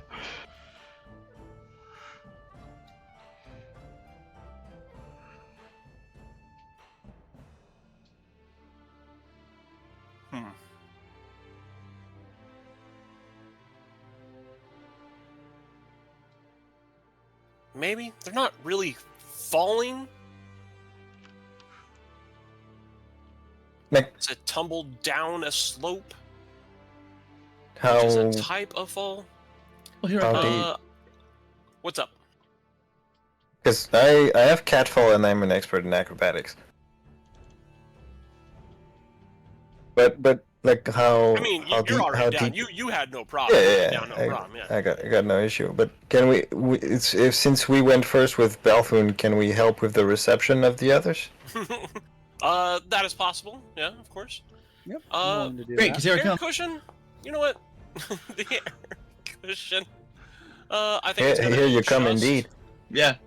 It's gonna adjust anything up 1 degree of failure or 1 degree of success. Ooh. So Cinder, you make it down, no problem. Cillian already, it seems like might need my help on that point. Yeah, here I come. Celian, however, even with the air cushion, that turns a critical failure into just a failure. What's There the you go. roll? It's not a crit fail. What's the roll to catch him?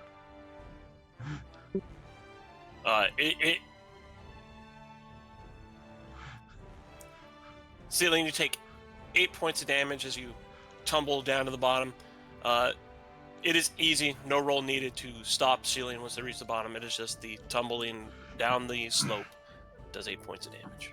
Did most of the traveling on his Maybe face. hitting a, yeah, Yeah, most, basically like get some hitting skid rocks marks. and stuff like Oh, that. you trained. I have nothing. So yeah. So hold my hand.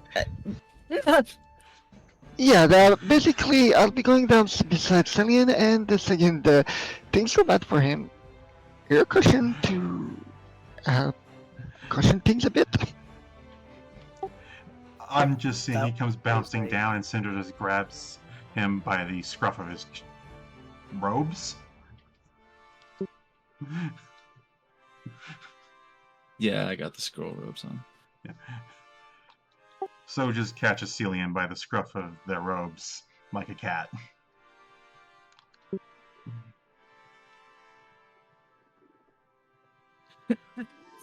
Wait, wait, why did you take 8 damage twice?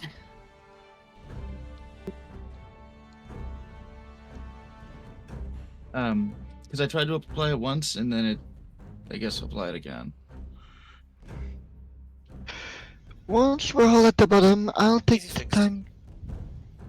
I'll take the time to just heal Cillian back up.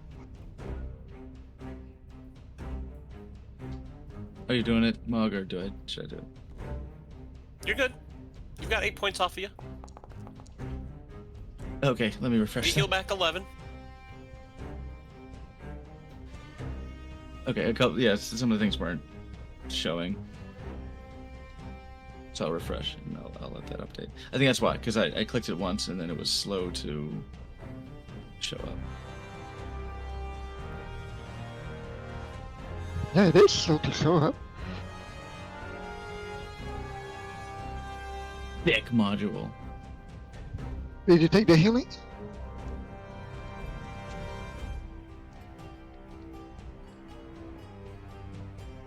Okay, apply heal. There we go. The open grave itself I get scraped. Oh. leads to a cramped, 4-foot-tall tunnel dug through hard-packed earth and clay. The Thank you, walls appear to be supported by bracing made of wood that appears to have been scavenged from coffins, driftwood, and shipwreck salvage. There are faint smudges and scrapes through the dirt, leading further southward. This is difficult terrain for anyone medium size or bigger. Damn it.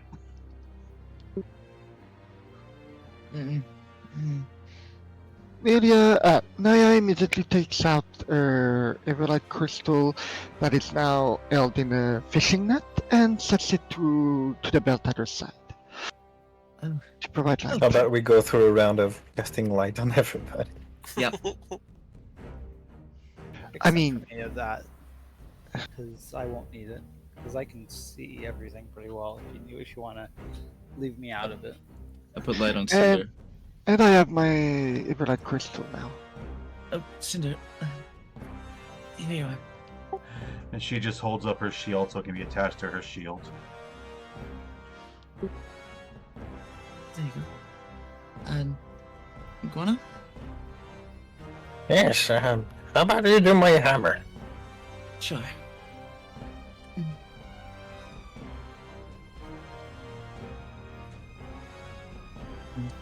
What else did you want it on? You have that. You seem to be. Are you good? So it seems so far it's Cillian himself, Cinder, and Guano. I would. While this is happening, I would like to recall knowledge to see if I can glean anything on if it's anything special, what kind of creature did all this. I put Okay. the light on my little my stiletto pen so I can clip it to my I breast dig that. pocket. Can I do that? If you want, go ahead and make a blind survival check for that. Blind survival, gotcha. Yeah. And while he's doing that, Beltran's going to kind of look on ahead and see if there's anything kind of any danger of any kind as he's crawling through this tunnel here. Go ahead and make a seek check.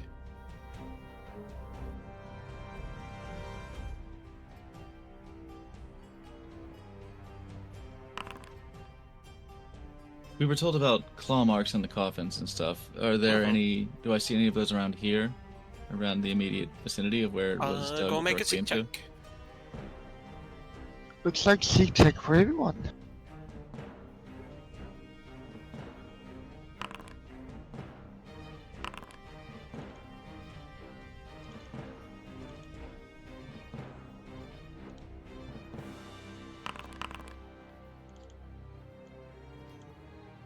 There are, in fact, some claw marks and some scrapes through the dirt leading further south that were made by some sort of, clawed individual, most likely.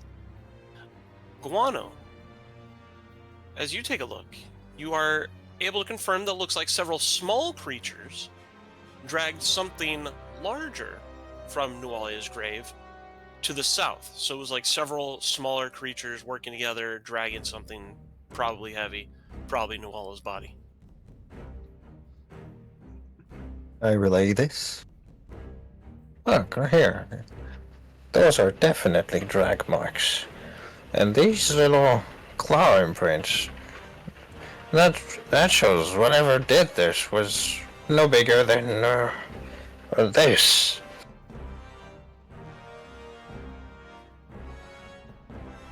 Oh. Maybe not. My money's on goblins. I haven't seen goblins in forever. So maybe not the full-size ghouls, typical ghouls you might be expecting. Goblins? Kobolds? I'll be very disappointed if they're kobolds down Oops. here. helping with this mess. In any case, this is cramped, so let's be vigilant. Fighting here would be dangerous. Yes, I think we Yes. should try to move on and try to be careful. Cinder, who's crouching, you don't say. Well, let's make our way across then. Through this. Cinder and Belhorn, how about you open the march? Sounds good to me. I'll lead the way. That's okay. Please do. Oh, hi. I love being right. Oh my god, there's the sounds too. He starts hearing that and does the bottom of the opening end up opening up and up and out more, or is it? Are we still in the cramped hole from here? It seems past this spot, the chamber opens up. It's a little bit larger. The ceiling is at least 6 feet high. Medium creatures are no longer moving through difficult terrain moving through. Some of you may be tall enough to be a little bit hunched over, but you're not having to crawl in that further chamber. However, I cast enlarge on Cinder. that's such a bad idea. I will have words. Oh my god! However, Kidding. the very obvious and very bright light coming from around the corner, the creatures all stop their chittering together. Slowly turn. It's gonna be initiative. Start licking their chops. Nem nem. Oh, look. Dinner thinks Oh, those are Dinner thinks it's predators. fucked up goblins, gotcha. They have the right of it. As they turn around, am I able to switch into a stance? That's several. Unfortunately not. But we'll begin to.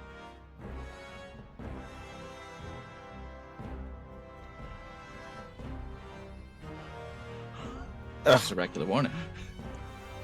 Our wonderful little. Yeah, it doesn't matter. Guano +2 to that. Oof. Poor Guano. It's not even that. It's not added on yet. And before you roll, allow me to put the regular warning on you. Oh. Yeah, there are too many Do we things get- down here right now for me to not use a regular warning.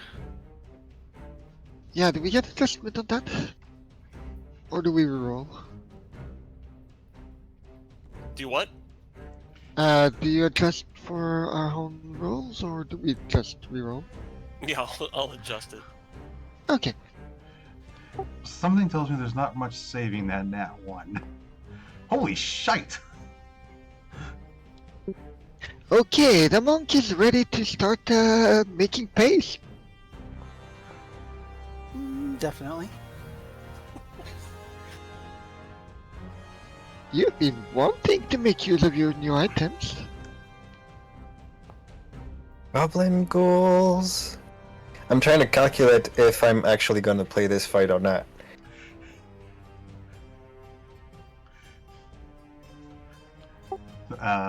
Is this a I can say stop metagaming joke thing here? Yes, I think y'all are gonna kill everything before I move. Is that... Hey, you beat the zombie snake. I think What do you the want? zombie snake. Is that a euphemism? Definitely somewhere. Belthrin, you do have the first initiative. Takes you 10 feet to get to here. All right. Just a second here. But then it's just normal after that.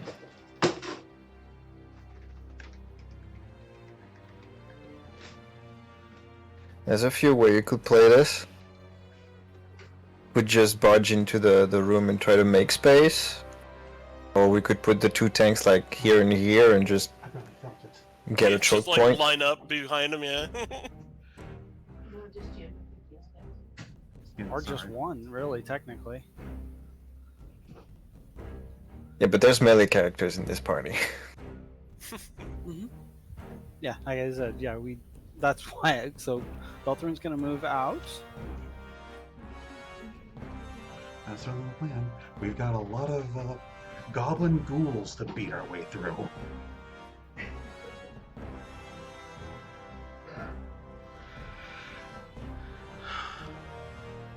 Just jump on the goblin. It's like Mario. Boing. I think you've still got like And- 15 feet of movement, by the way. Actually, I'm gonna move over to here, just in the off chance. And he's like, "There are plenty around the corner, guys." And he dips into his usual stance, his usual mountain stance.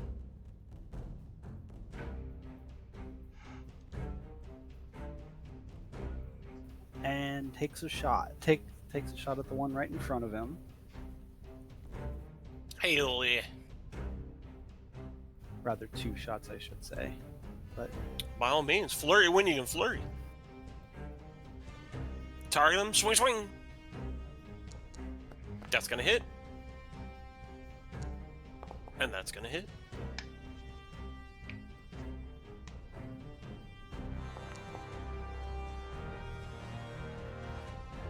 Look at that damage. A little bit of an upgrade, huh?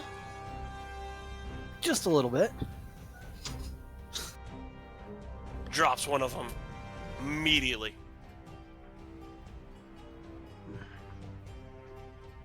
The others all begin to chitter angrily.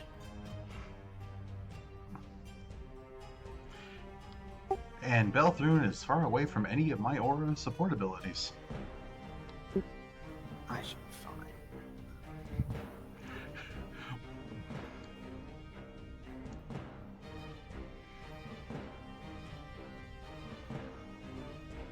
Moves down. Claws wiggling on the end of its fingers. Jaws snapping. And it makes a claw attack. That'll miss. And then lunges in, snapping its jaws. It'll also miss.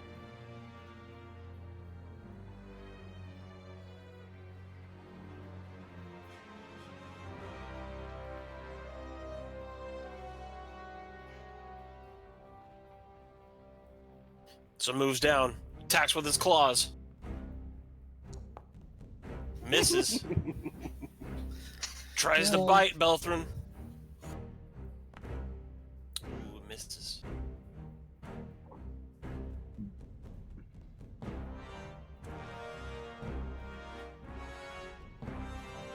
So it moves down. Uses his claws on Belthrin.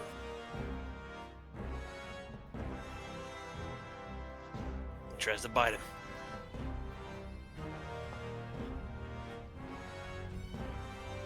Cinder. So you say it's going to take me about 10 feet to get to here, right? Yep, it's 10 feet of movement to get to there, Okay. and then normal. So that's 10, 15, 20. And that allows me to get over here to help him. So I've got 25 Nice. total. I was going to say there was a better spot, but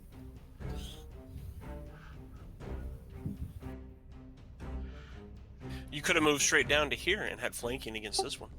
that's what I was Actually, thinking, that's a too. good point. Can I do that still? Mm-hmm. If you want to move there instead, go ahead. Cinder rising almost to her full height of 7 feet. Just crouching just a little as she pulls out the greatsword. Or as wielding, I should say. It's like, okay. Shish kebab time.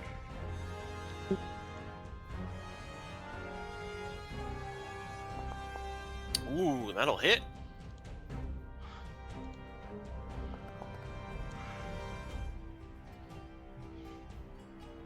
Okay. Please. That one's also gonna hit.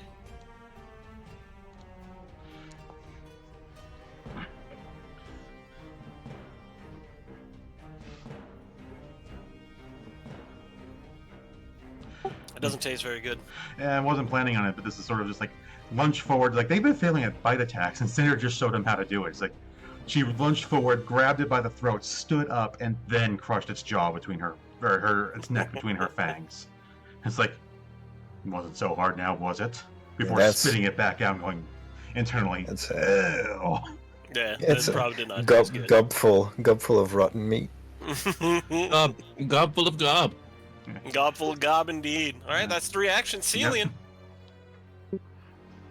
Gob full of gob is already not that all that good, but a gob full of rotten gob? You got a That's taste of that worse. gabagool. That gabagool. Get it? That goblin ghoul. Exactly. What you got, Celian? Think about undead. I'm thinking about some undead, right? I do recall knowledge. Absolutely. Should be able to target one, roll recall knowledge on it.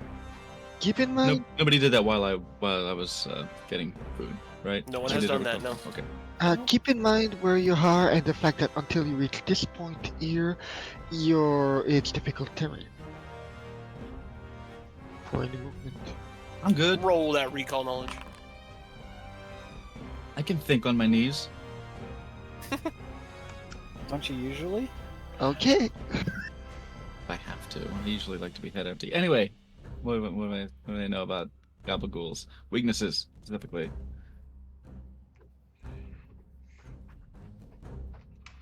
Undead weaknesses. Ah, okay. Okay.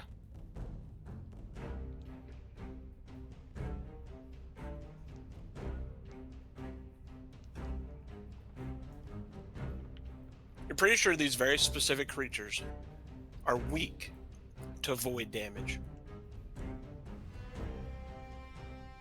Undead weak to void damage? What? Yeah, that doesn't seem right. But I don't think I did any extra damage with my holy attributes I have. How queer. Wait, never How do they mind. feel about? I did 3 They extra. don't seem to have a weakness to unholy, that is, or to holy. That is correct. Okay.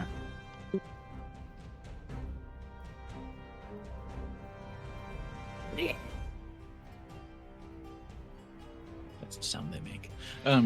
How do they feel about silver and cold iron? They seem to be indifferent to it. I'm still gonna use my cool ring.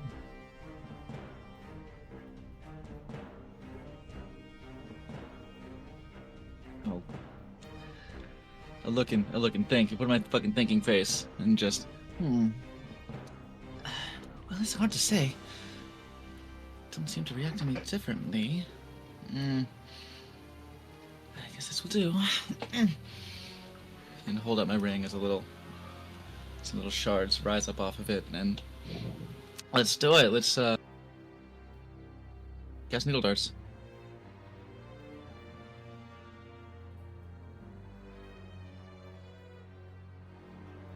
With the cold iron one. Get 'em.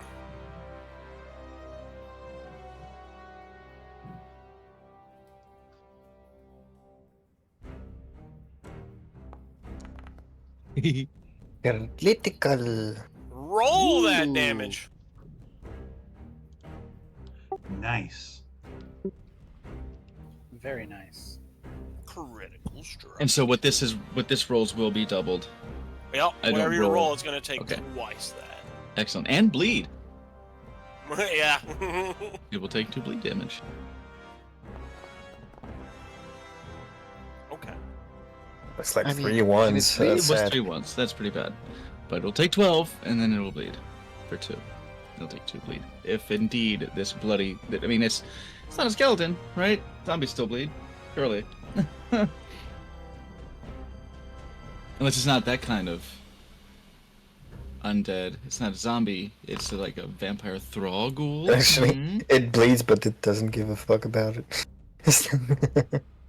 They are in fact unaffected by bleed. They don't give a fuck. Okay. They just leak. Okay. Yeah, it's just bleh. Like that gabagool gravy. Got him. Naya. Turn. Alright, let's see about moving out of this cramped space. Yeah, it's 20 feet for you to get here. Thought so.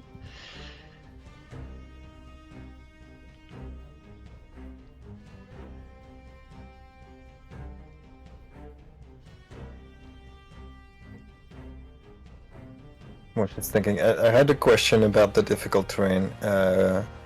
Because it's cramped, I don't know if that changed. Does it still affect me if I fly?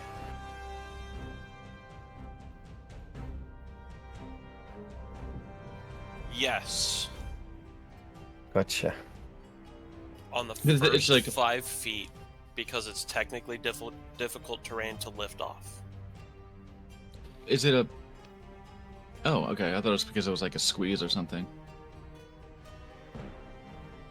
So it's not a problem for you, Guano, if I stay at this point here?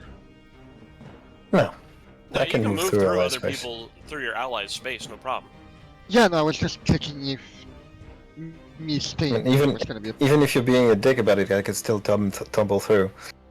That's true as well, I suppose. No! No old man fighting! Alright then, I think I'll just stay here and double blast this one?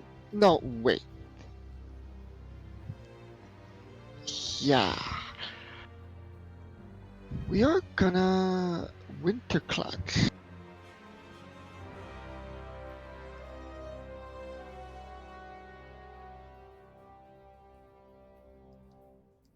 And the center will be here.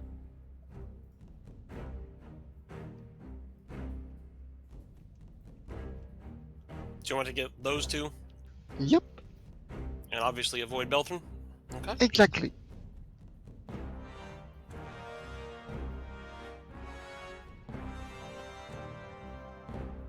Alright. One will critically fail, one will just normal fail.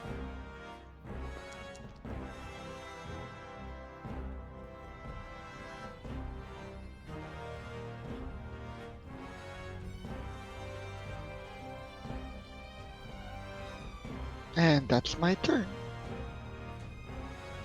And now there's some snow on the ground.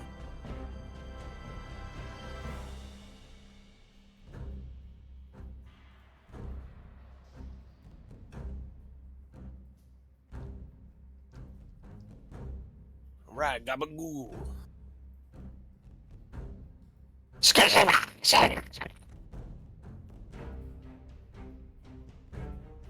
Moves Hey, up. Oh, wait. Yeah, what's up? Oh, wait. Hey, yo. What? Double cool. It will miss, Naya. And then we'll try to bite Naya and miss.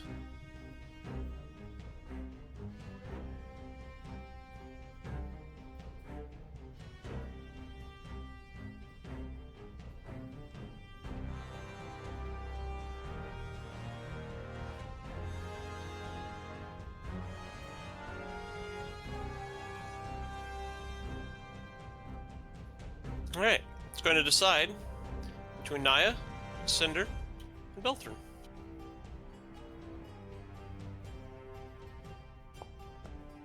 Beltran looks the tastiest. Beltran just kind of looks at him and just like, bring it on. I already took out one of them.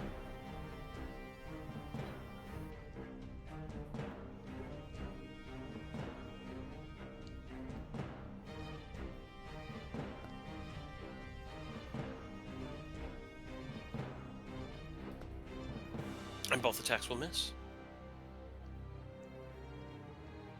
Guano! I want to laugh at the goblins, but I remember that I got crit by a bird. Okay. Yeah, no, please don't. Let's not have a No. repeat of of that. Okay. I can stride once, so that's 10, 20, 25.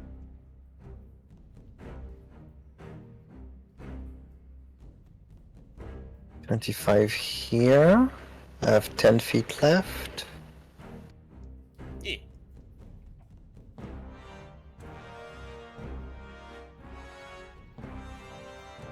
There. Nice. Sir? I'm gonna need you to pass away. That's spell strike. Oh shit. I'm spell striking with a telekinetic projectile. Okay.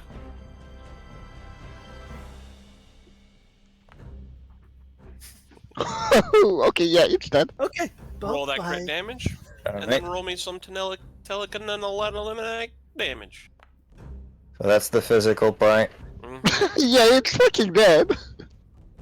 Forget a stain. It's gonna be nothing there. At that, That's the magic to double.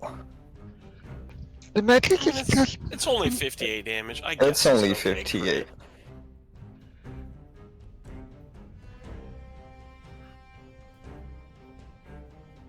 And I'm going to go away with a leap.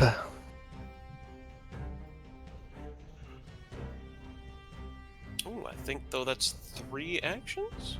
Yes, but I hit with a spell strike. Oh, that's right. So now I have distant water birds poise, so I can leap away.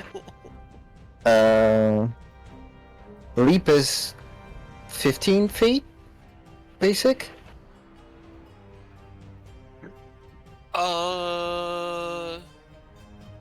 10 feet horizontally, or 3 feet vertically, and horizontally 5 feet.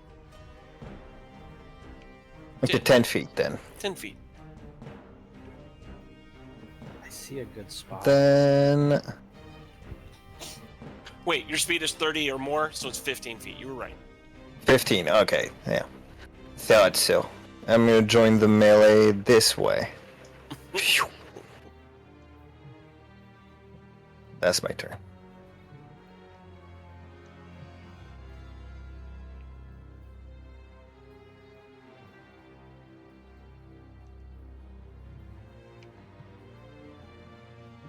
Slither.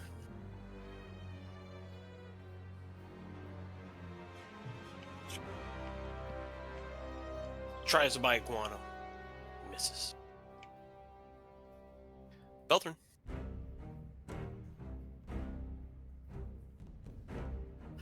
Beltran just kind of he sees that snake slither up. He looks at it and then turns back to the one that's already wounded. And he's actually going to take 2 swipes. He's going to look at both the goblins and punch at the punch. It's X for the hand tool, right?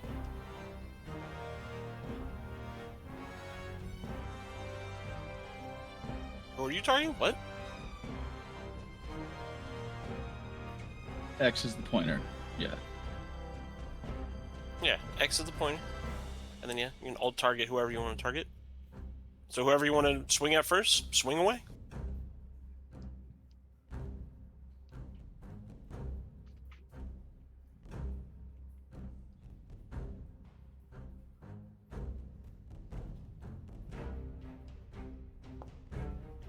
That's strike right. one for Roll that that one. damage. And this still counts as a flurry of blows if I do the other one as Mm-hmm. well, correct? Mm-hmm. So that's the damage for that one. Okay. Quickly turns and attacks the other one. Spin to win. That'll hit. It's that. Okay. And then 2 more actions. What else you got? Okay. So, for the next action, Belthrun is going to move back up.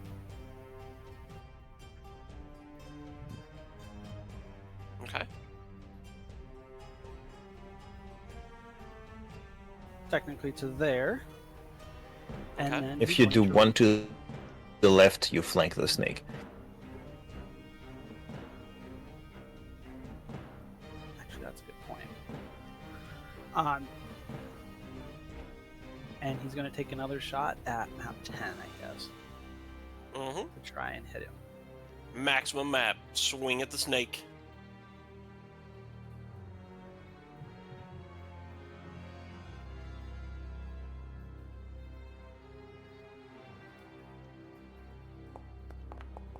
Nice. Still hits him. That'll hit. Holy crap. So flurry of blows lets you do like 2 attacks at normal map, but it still counts as 2 attacks for the map. Yep. Yep. You don't apply the Gotcha. map to it, but you apply map for each hit you make after. And that will be Belthrun's turn. Cinder. Well then, first Toby. things first.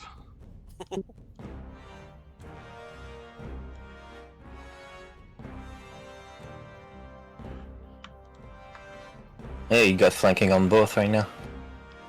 Exactly the idea.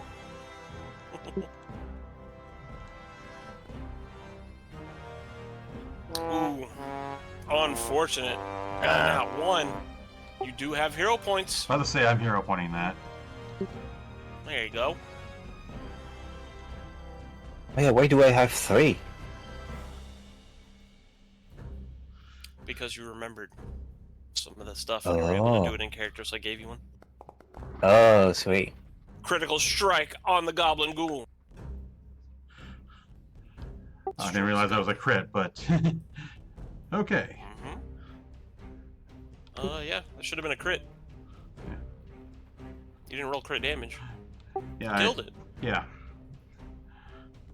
Yeah, Did you what roll else you got? damage or critical? I hit damage. I didn't realize it was a crit. I just looked up and I didn't see the crit thing. Spiking weapons are such a spike up in power. It's Mhm. ridiculous. Anyways, now the snake. Especially on 2-handers like this. Oh yeah, let's That go. also critically strikes. Even with map, shit, yeah. Oh my god. for 46 points of damage. That's max. And it even had weakness to slashing. You all watch as Cinder cleaves first the head of this little goblin ghoul, and then basically bisects the zombie snake. Just lops its head off. It's like, well, I think we did more overkill damage in this fight than regular. I think you did, absolutely.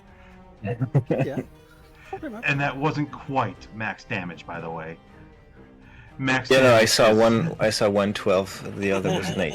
Yeah, max damage is 50 if I'm reading this right.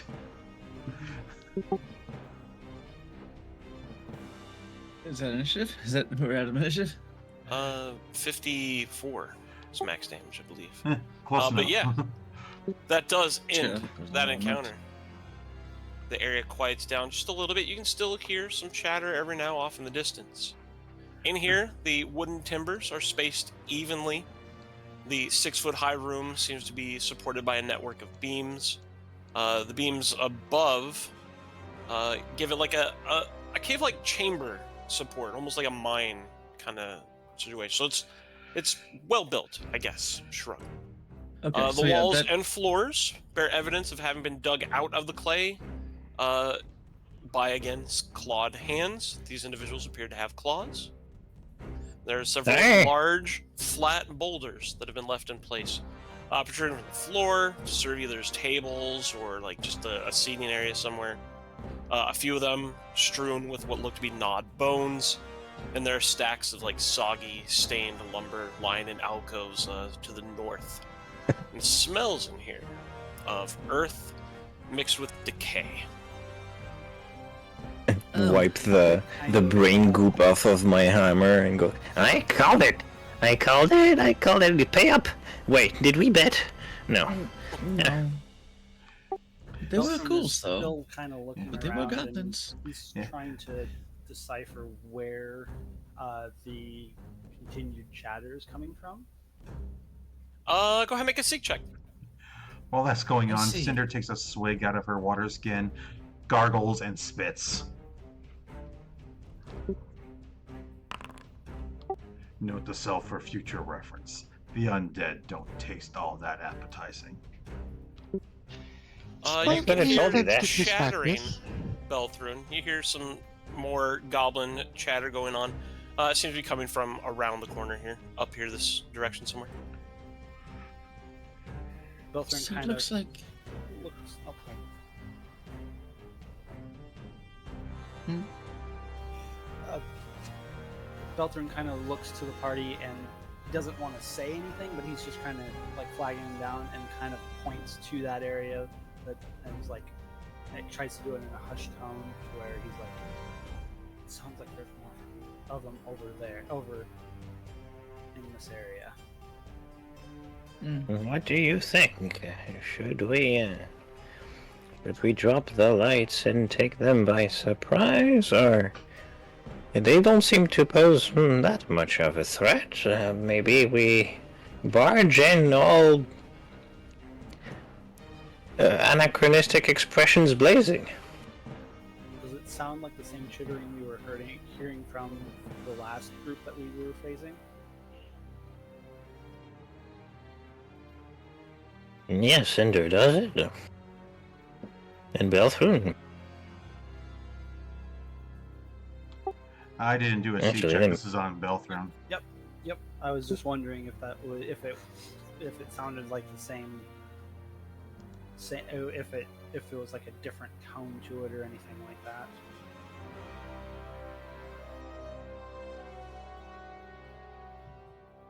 When in doubt, follow your nose.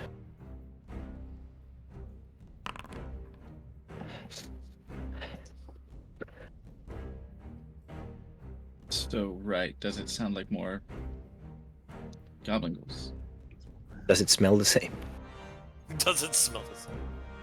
It definitely sounds like more goblin chatter, similar to what you heard out here. It does not sound as loud, so it is not as many.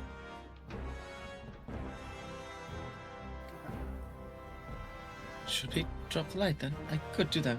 I can see fairly well down here, but I cannot see in the dark.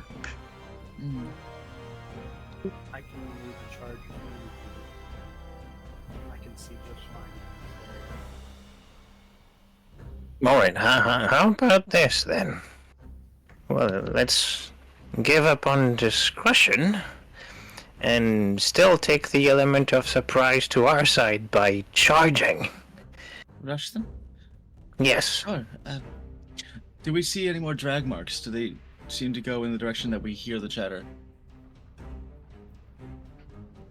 It's hard to discern out here. It looks like there's a lot of traffic just through this area in general. So if there were any evidence of that, it is no longer immediately apparent. It's been trampled over. To be fair, these are undead, and they are quite a bit more close to town than is comfortable. It would not do bad to just get rid of them no matter what. Okay. Mog. What's up?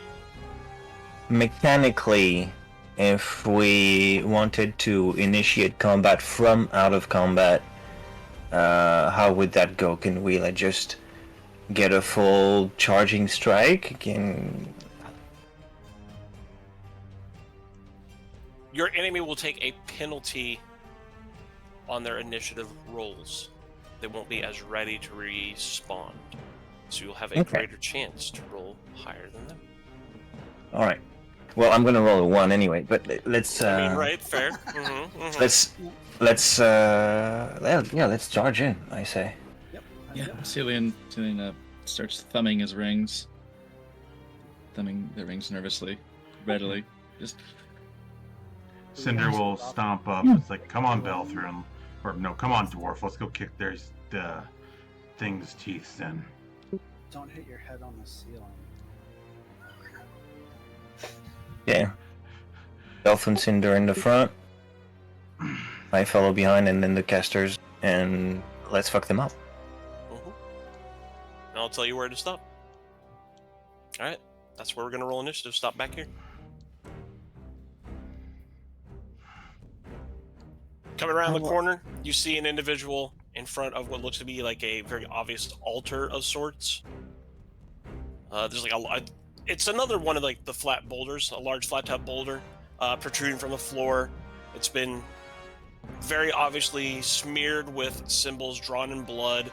On top of it, there's a large bundle wrapped in a filthy shroud. You can see there's a bunch of exits coming from this chamber as well. One of them has been barricaded. The individual currently, like, praying, as best you can tell, at the altar, is taken off guard, it seems. No one speaks Necrol. So you don't understand the language the individual is speaking as you approach. Oh, they're not speaking Goblin? Oh, I'm sad, I speak Goblin. Very specifically Necrol. Okay. And yeah, let's roll some initiative. Let's do it.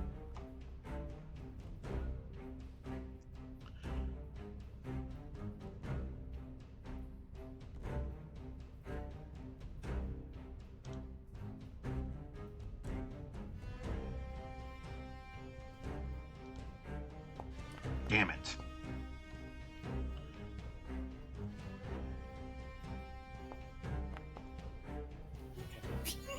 Not as much as I thought it was going to be, but oh well.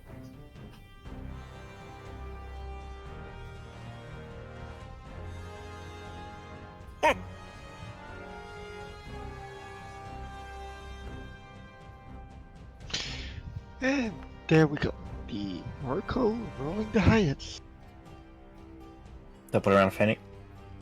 I'm rushing Ceiling. forward. Rushing forward with you. There's a hesitation. I think there's just a stumble, and I just end up slipping past you.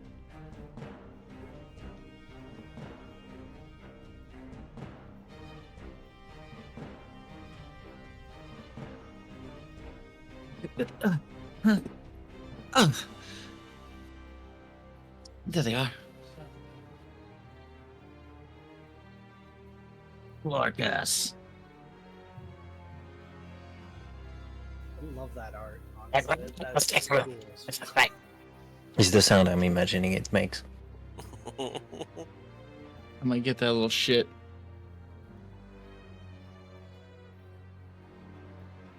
Seem to be dressed in patchwork leather armor, adorned with bones and teeth. Yeah, so it's dressed... It doesn't look undead? Like the other ones? Or does? I don't see the snake in the... Oh, no, there it is. It's the eyes. Okay. It's the dead eyes.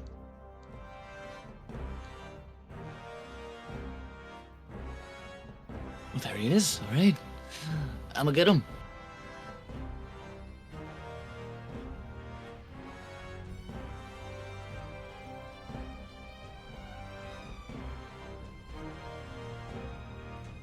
Let's get the silver one. Silver ring.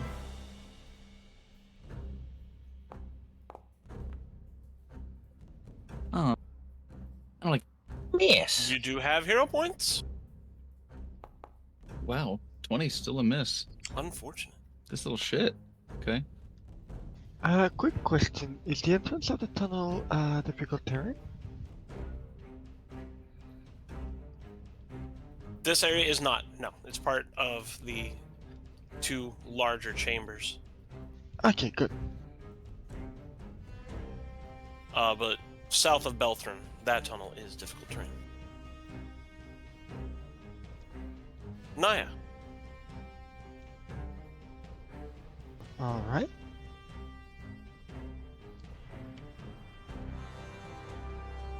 I think that the casters go first in initiative. Classic.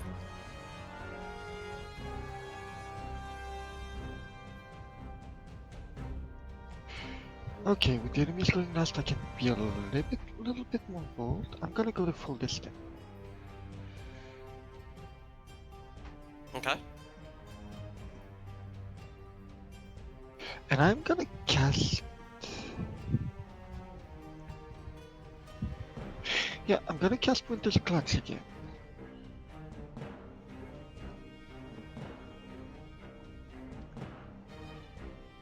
On this point,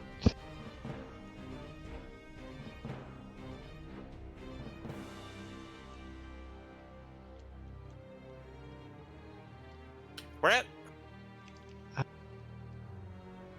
right here. Right In there. the back like that? Yep. Okay. That way I don't create any difficult turn for anyone wanting to go melee distance with them.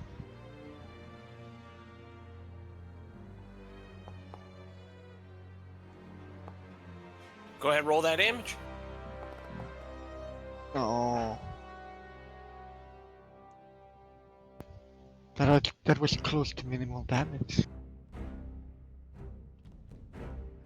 Ooh, the snake is resistant.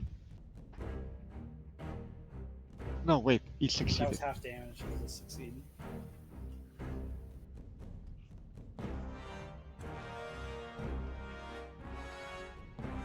Guano.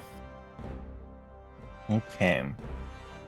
Well, I got my beefy boys going after me, so I'm gonna give them some flanking opportunities, I think. So I'm gonna play this like this. First action.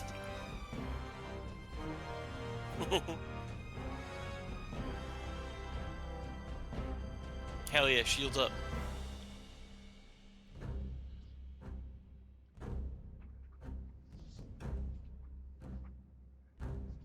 Second action.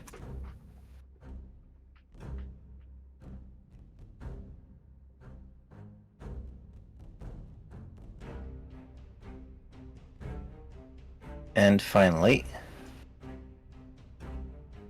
third action. Hell yeah. Lands in the Plants snow his on old top ass. of the altar. On top of Yep. the altar. I dig it.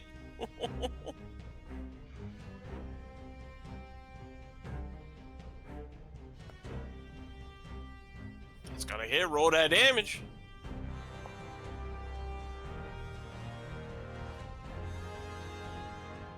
And that's my turn. Lorcus. Just flying above just between the ceiling and Cinder's head. Just tap it on the way and just land on the altar behind the goblin and smack. There's no room between Cinder's head and the ceiling, so if you're doing that, you just There's, basically ran there's some Cinder over. scraping. Yeah, a little it's bit- fine. A little bit of dog with like, worms kind of action. yeah, it's assumed like Cinder like ducks out of the way, essentially, as you can move through allies' spaces. And also, you don't become immune to shield unless you use the shield block reaction. FYI. Oh, true. Yep. And even so, the shield block actually doesn't trigger that. It only triggers immunity if the shield gets completely destroyed. Cinder. You just skipped me. Yeah, Beltran was between. Yeah, before me. Beltham's before. Yeah. I have. Beltran, no. I was gonna say, I didn't realize I was stunned. It's all good. Anywho, Beltran's going to walk up, right up to this goblin, and he is going to take a couple more swipes at him. Bap, bap. It's definitely a sturdier goblin than the other ones. Yeah. And harder to hit. Seems a little bit taller as well. After getting into mountain strength, of course. Of course.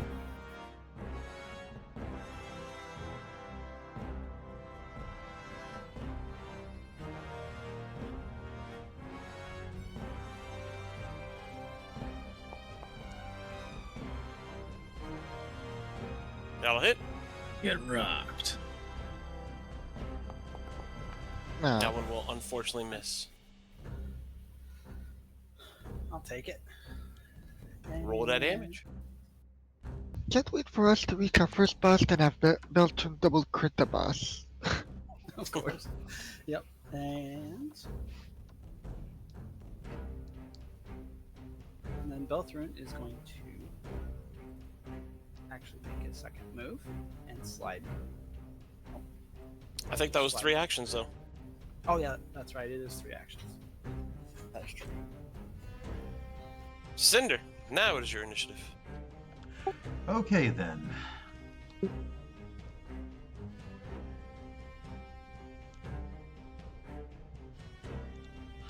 It would help if I remembered to switch from the measuring tool. Yeah,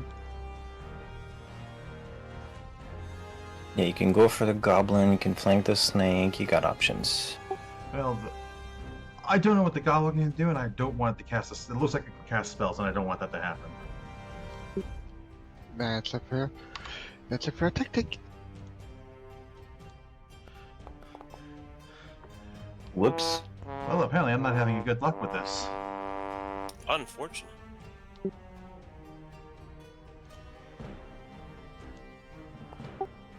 What in the blue Yo. fuck? You got hero points, right? Yeah, I was hoping to save one this time, but Fair. Burn them. Fuck it. Sessions. I mean, by our schedule, sessions pretty much once over, so.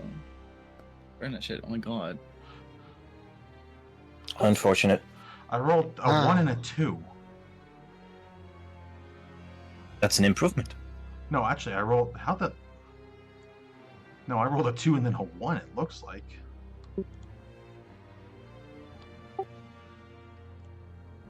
You rolled a 1 and then a 5. Yeah, close enough. Well, that's everything I can do. Brilliant. It happens. See what it does. That bratty face. She's gonna piss on your rug. Really tie the room together, though. True. It really would.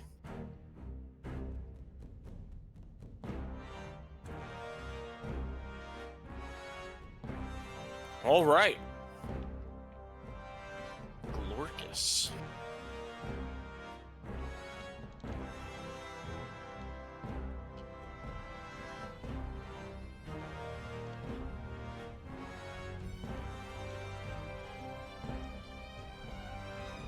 The first thing Glorkus does is it wields that stick-looking thing with the skull on the end of it in its hand. And it's going to cast Fear on Guano. Guano, will saving throw, please. Whew. Guano is unaffected by the fear.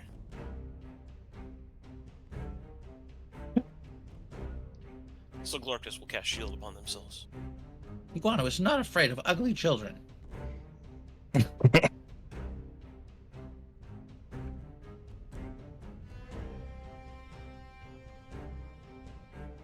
Snake slithers over behind Cinder. Snake has a hair lip. I mean, it's undead. It's missing part of its face. It's very self-conscious about it. Thank you. It will miss. Ceiling. It is your initiative. Slippery one. Slowed.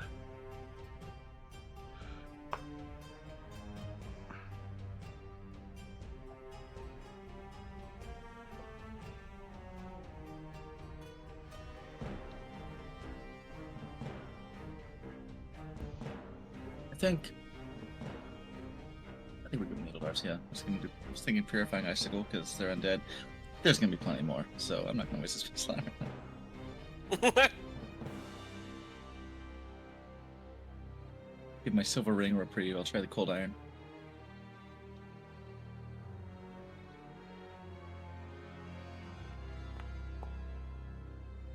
Hero points for day. Hero points for days. That's gonna be There it okay. is. So it's at least 21 to hit that thing.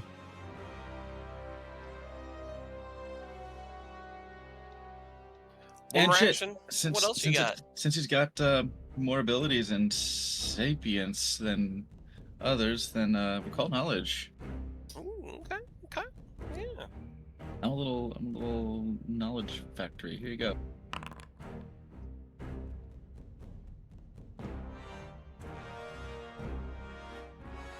I want to know about its capabilities.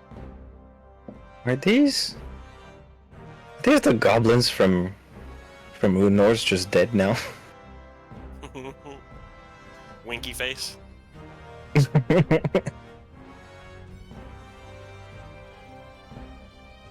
local goblin tribe has seen better days. Shit. Also, again, thanks to Noalia. Yeah, because they knew Nualia, the goblins. Yeah, they were soft, sort of working for her, basically. Guess Do you that's remember why who? they were covering her. Do you remember who led the goblins? I don't Guessing it's remember. Gorkus. My You guess will. is it's Gorkus. Okay. He's just the middle management. This seems to be a little bit harder than your average ghoul. Maybe even than your average goblin ghoul. Is it smarter? It also seems to be capable of spell casting. Yeah. Was that a product of its staff, wand, whatever, or was that? The last action does seem to be that it cast the spell Fear from a wand, yeah.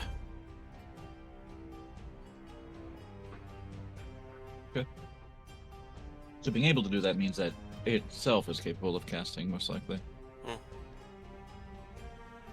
It's definitely intelligent enough, at least. You don't get much else. Naya.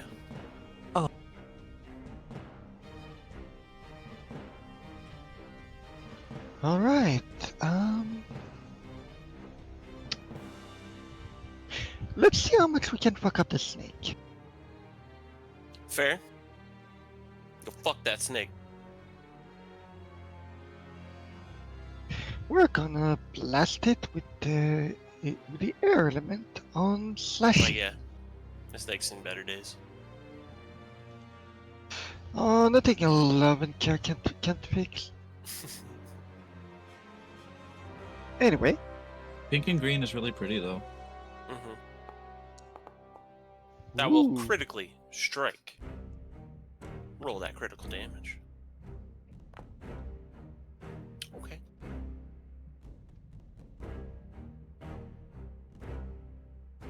And then we're going to do it again. Single action blast. Should be able to use the No. drop down, by the way. Oh, it's still stuck to action. Sorry. I keep forgetting to set it back to first action. But yeah, go ahead, roll that damage. Oh no, wait, no, that missed. Never mind. Yeah, that missed. I was thinking for some reason that still hit. Alright, that's 3 actions. Yep. Wano! You know the word. The word is spell strike. That's a good word. It's a very pretty word. Telekinetic projectile again. Okay.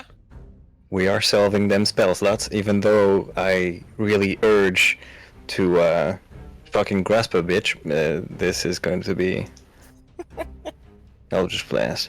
Mm-hmm. Oh yes. That's going to critically strike. Be overkill again, but you know.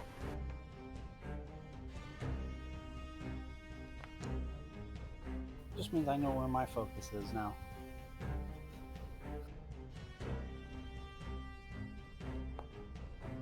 I like how it's consistently 22 from the projectile. I don't know, right? So again, a fairly mid 50. Mid. Channel the magic into the hammer and strike, and then the hammer is pushed in by the projectile. Yep. Fuck yes. I love that. Fucking love that. I hit with a spell strike, so I get to leap. It's like a pile bunker. And I'm gonna strike.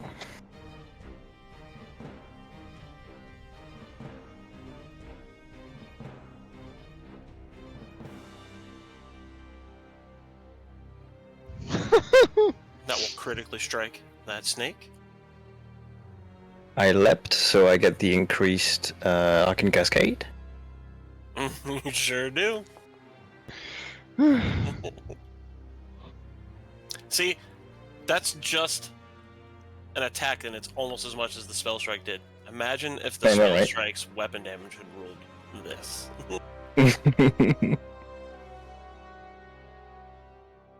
That will destroy the snake. Bring the encounter to an end. Yeah, you guys do notice that Guano's agility seems to be increasing as time goes on. He's remembering.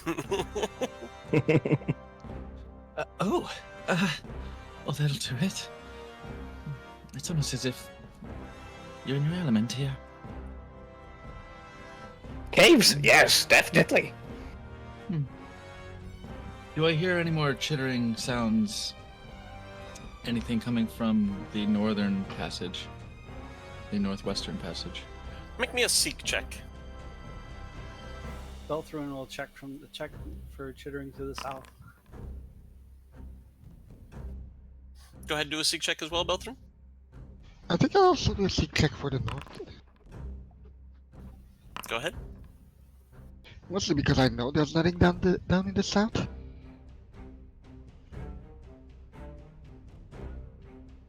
Let's pick this up. Let's not leave it with him.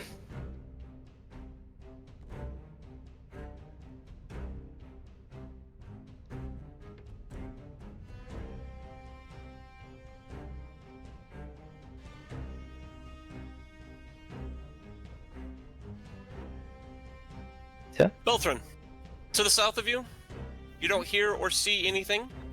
That passageway looks like it is very narrow again. You would have to again crawl through. For Naya and Celian out here, the passageway again becomes very narrow. You'd have to crawl through starting about here. But you don't hear anything from that direction, at least insofar as more goblin chittering. Well, we only have one pet left, and it seems to be quiet. Oh, alright. What was he praying over? Seems like it's pretty quiet to the south, everyone. The south only leads back to the cave where we fought the first group. So there's the two paths out of here. This one is one you'd have to crawl through. This one seems to be large enough to walk through. This one's barricaded. And then there's the wrapped mound on top of the altar. Well, now covered in snow. I'll put the leather armor in the bag of not holding, whatever. Big space pouch. The spacious pouch, absolutely. Here, this seems more like your area of expertise. Oh, right. Sure, thank you. How heavily barricaded is that tunnel? How heavily barricaded? Yeah, am I able to like start pulling things away from it and trying to get to that? Yeah, it looks like it'd be easy enough. If you take your time, you could do it in, a few seconds. You can do it all at once with a successful force open check, of course, if you like. But yeah, you can either take it down slowly, carefully, or all at once. But it doesn't look like it would be impossible to get through it all. I most definitely want to see what he was praying over, what Gorkis was looking at. Absolutely.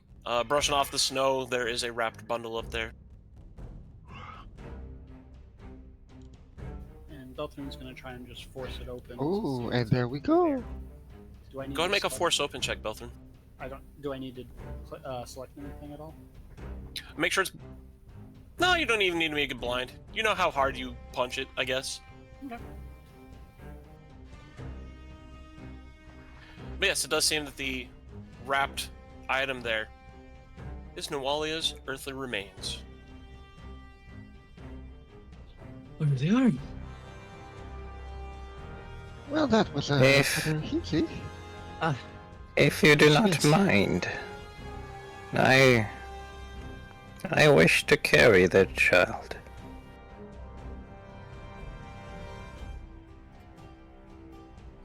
I had considered placing her in the pouch that keeps her out of effective space. But if you think you can protect her, then absolutely. I understand the convenience, but I feel duty bound somehow.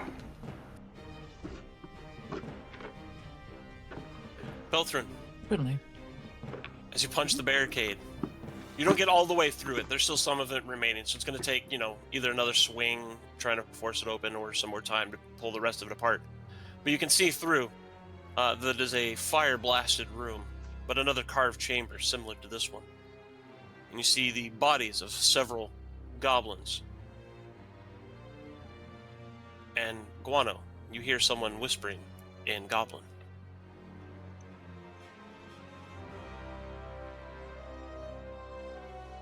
What did it say? What did it say?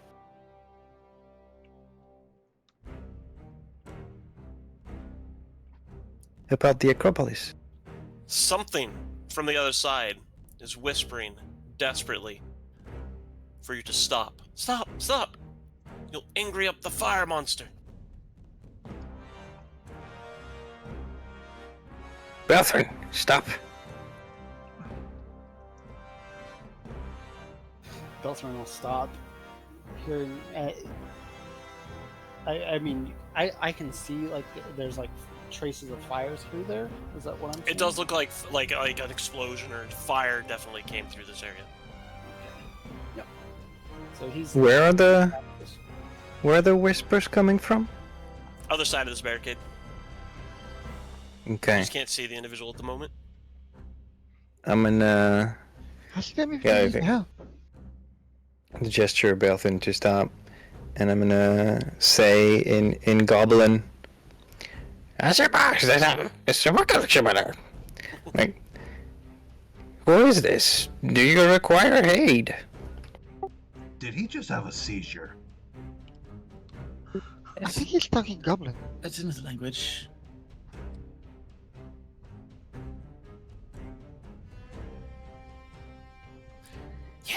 Yes, I need help in here.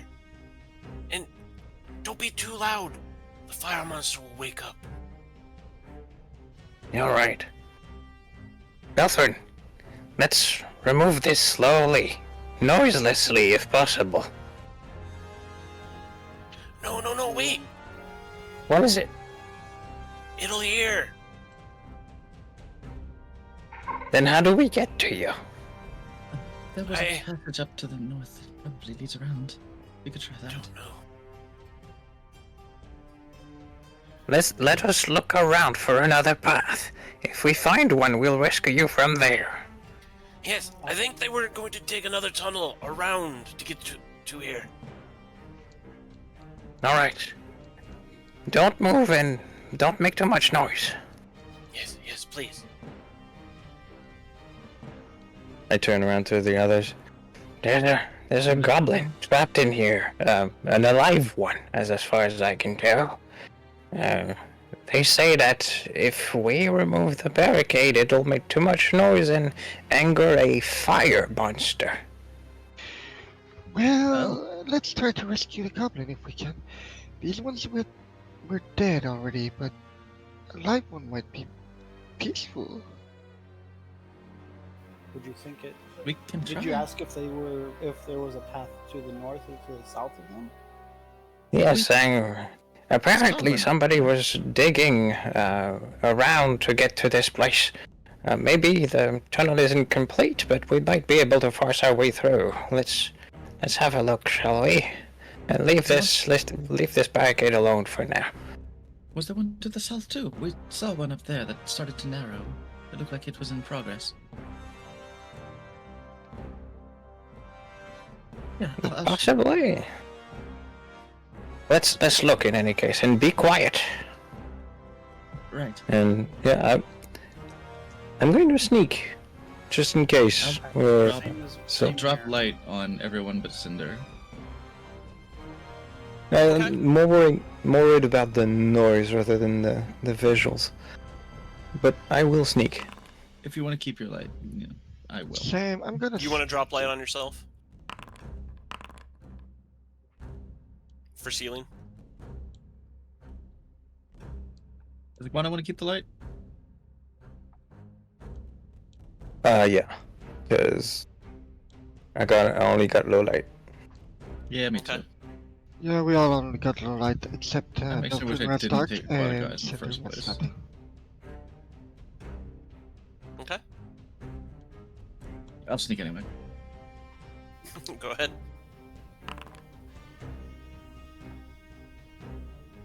But yeah, this is another narrow, small tunnel you have to crawl your way through. Another just And I low. think- Damn it. I think I might be better at sneaking than Cinder. I think I'm In plate? Yeah. Well, I'll lead the charge with Belthun, I think, on this one. That might be a better idea, just so because we're sneaking and. If I can even go by you. It's supposed to be a blind GM roll for stealth, right? Yeah, for sneak, it's on the basic action macros. Yeah, the default is going to be a blind jam. Oh, I went to stealth. Give me a second. Yeah, stealth itself is just a check that's just on your sheet.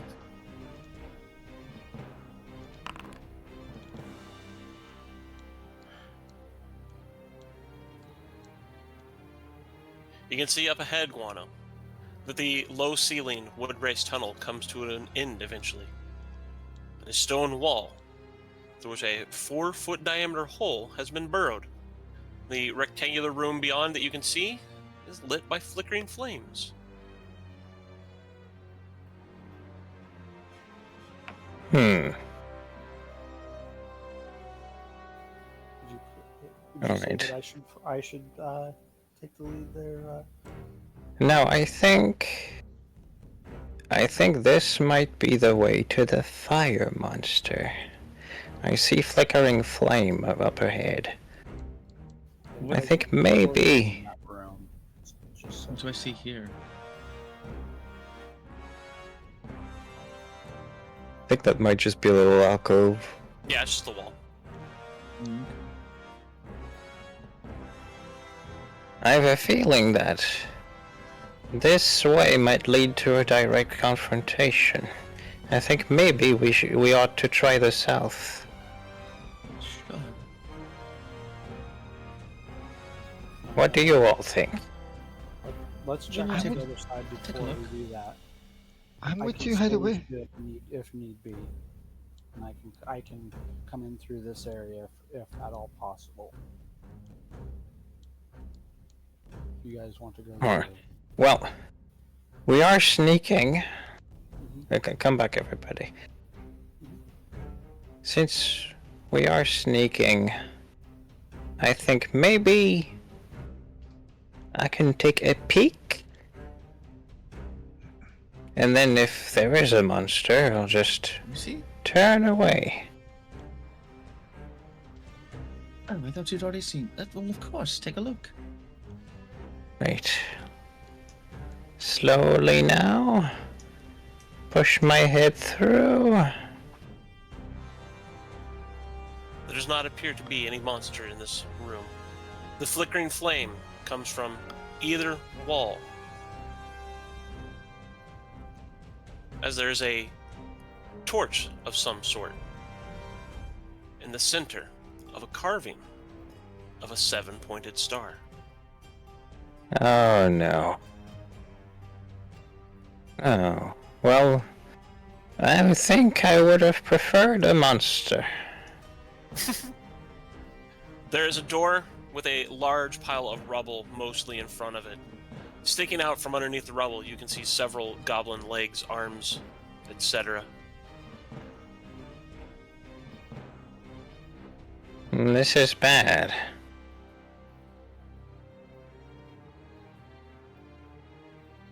You can see the signs in the ceiling of the obvious trap door that was sprung to crush these goblins. The door is currently blocked, cannot be opened. The rubble must be cleared first. Does the rubble look like it can be cleared away quietly? It looks like it can be cleared away. I mean, there's nothing else in here to listen to you, at least as far as you can tell. Quietly, sure, you can't make, or you can do it without making an abundance of noise.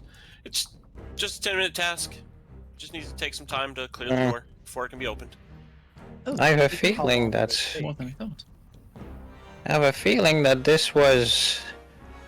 Those are the remains of the companions of our little victim over there that have attempted to flee this fire monster of some description. I still believe that perhaps the southern way might be our next avenue of exploring. And this is bad. The 7 again. I think we need to explore this entire area a little bit more now. If only to figure out the connection between here and Rusthendge. Should we leave this for later? Yes, let's remain quiet.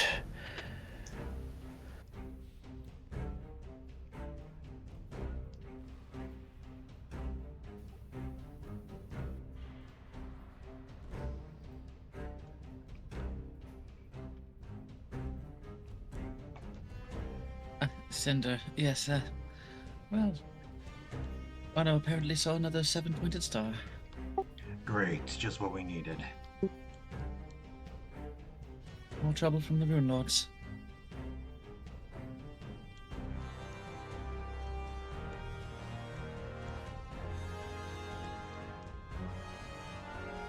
It seems this end, Guano. Ends at a wall. Oh, did you find any, This apparently is a dead end. That might be where they were trying to get around, though, too. Great. Little companion in there. Start speaking gobbling again. What? Hello? I've looked around on all sides, and I saw goblins dead under a trap. Do you know anything about this? I don't. If they were going around and they ran into a trap, they weren't well prepared for it, and it looks like it caught them. Very well. It looks that this way around they got caught in is the only other way to explore. I've not found any way to join you from this side other than that, and I'm afraid it will lead us to that monster you're afraid of. It likely will. If you've made it to an old stone structure. Yes, that's correct. If this exit is nearer to this goblin than to the fire monster, then this may be the safest way to extract him from this situation And whatever happens with the fire monster, we'll just have to deal with. I'm not sure I'm comfortable leaving it alive here. Exactly. It's far too close to town. But at least this way we leave Well, a path of let's- escape for the goblin while we fight. yeah, let's put everything on our side here. Little friend, what do you know about this monster?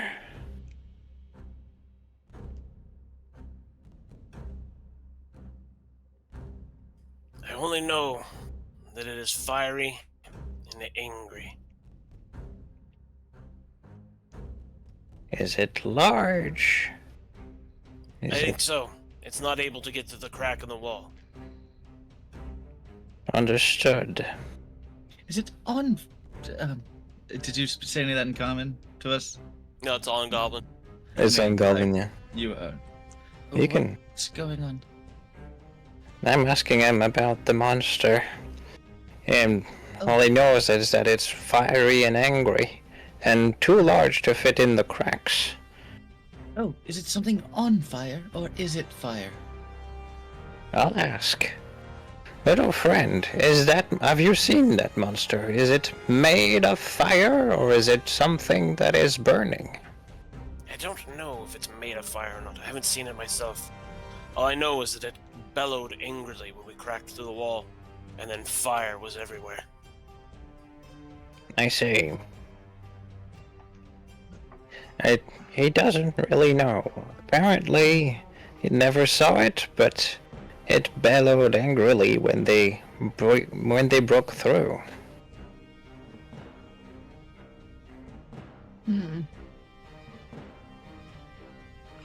Then for now, this still seems like the best way to extract the goblin safely.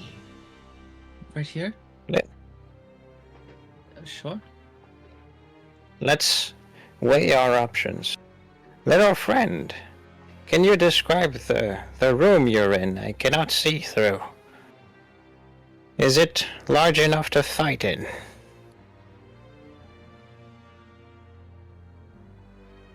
The ceiling in here is about as tall as out there in the ritual chamber, where the shrine is. It's not very wide. We hadn't gotten that far yet. I see. Were you part of that little expedition that retrieved the body?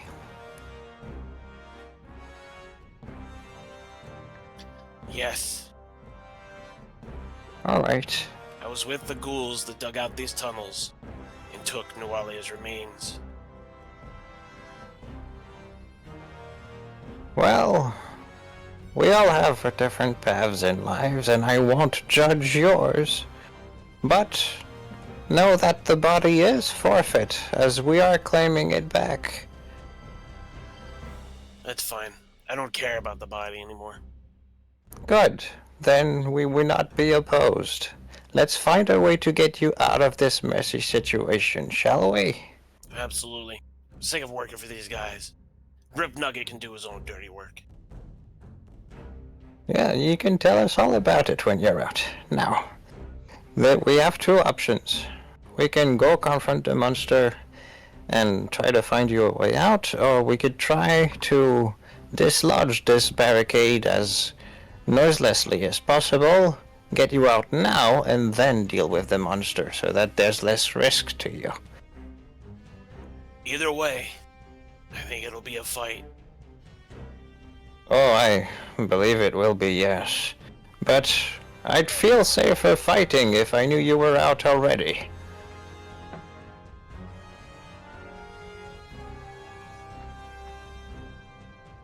I do appreciate that. All right. Then be on your guard. We will move the barricade and give you a way out now.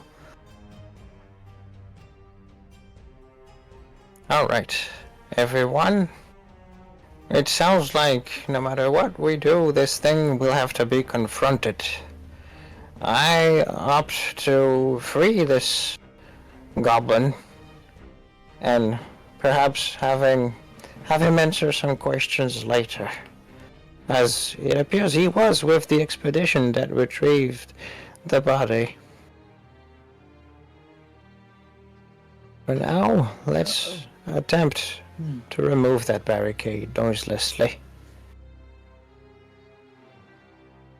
That I'll seems be like a glad to help.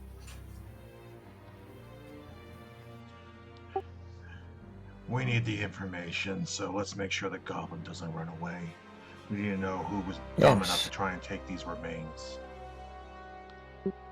And, just in case, let's position ourselves as if we were expecting a fight. Alright? Alright. Sure. Children, help me out. Let's clear the way. I'll use Mage Hand to do very little, but I'm looking like a human and helping. Okay. So we're trying to remove the barricade as noiselessly as we can. Absolutely. We'll call it right there. Some things are Okay. about to happen. Okay, that Okay. works. sounds good. I figured we were gonna have some. Yep. Man, Great. pretty I look forward sick. to making things happen to fire. Yes. Hell yeah. I like that. Like, I got more hero points than I thought, and I didn't use a single one. Yeah, Yeah. you guys didn't need them. You pretty much walked Yeah. through those combats like it was nothing. Yeah. You were a good machine. The first one was definitely fodder. Yeah. Yeah, second one was more significant, but still, they were fairly ineffectual in the long run. So, I think it helped You know, that we we're got gearing a up for the full fight round month. before they did anything. yes.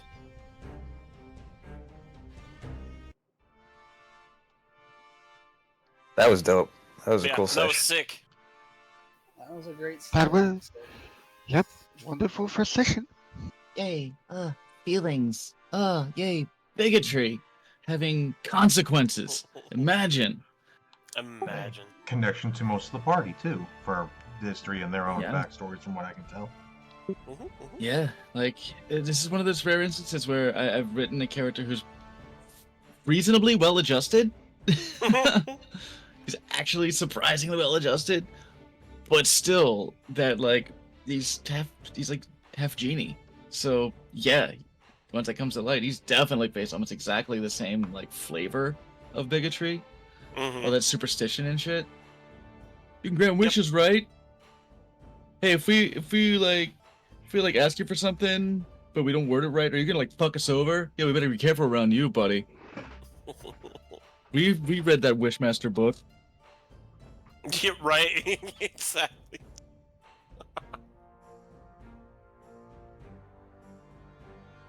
Yeah, that was fucking sick. Yeah, I love that you call them Good. goblins, and then they turn out to be goblin ghouls. Gabagool. Gabagools. Bunch of gabagool. I mean, yeah, I had goblins on my mind the whole way because And I love that you Sandpoint. figured out that the remains of the goblins. Oh, that's hilarious.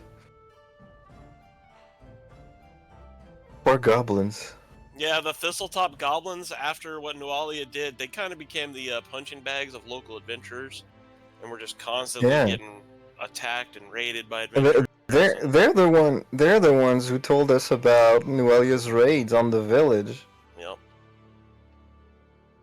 So they've not had a great last 17 years, and oh, they've all Poor been turned guys. into ghouls. I see. Oh, all right. That's fun. Been a bit of a goblin recession lately. I'm glad at least one of them is sounds normal. Okay, I'm gonna go ahead and do a raid real quick and just bop so I can go call my partner a little bit. And just, Aw. we're gonna send you to TKK because I don't really care what he's playing. He's dope. Oh, Shining Force, great. Yeah. So from one RPG to another. Yo, sick. For anybody in my chat, I'll be sending you over to Proton John, who she's currently working on clearing the legendary Starfy for DS.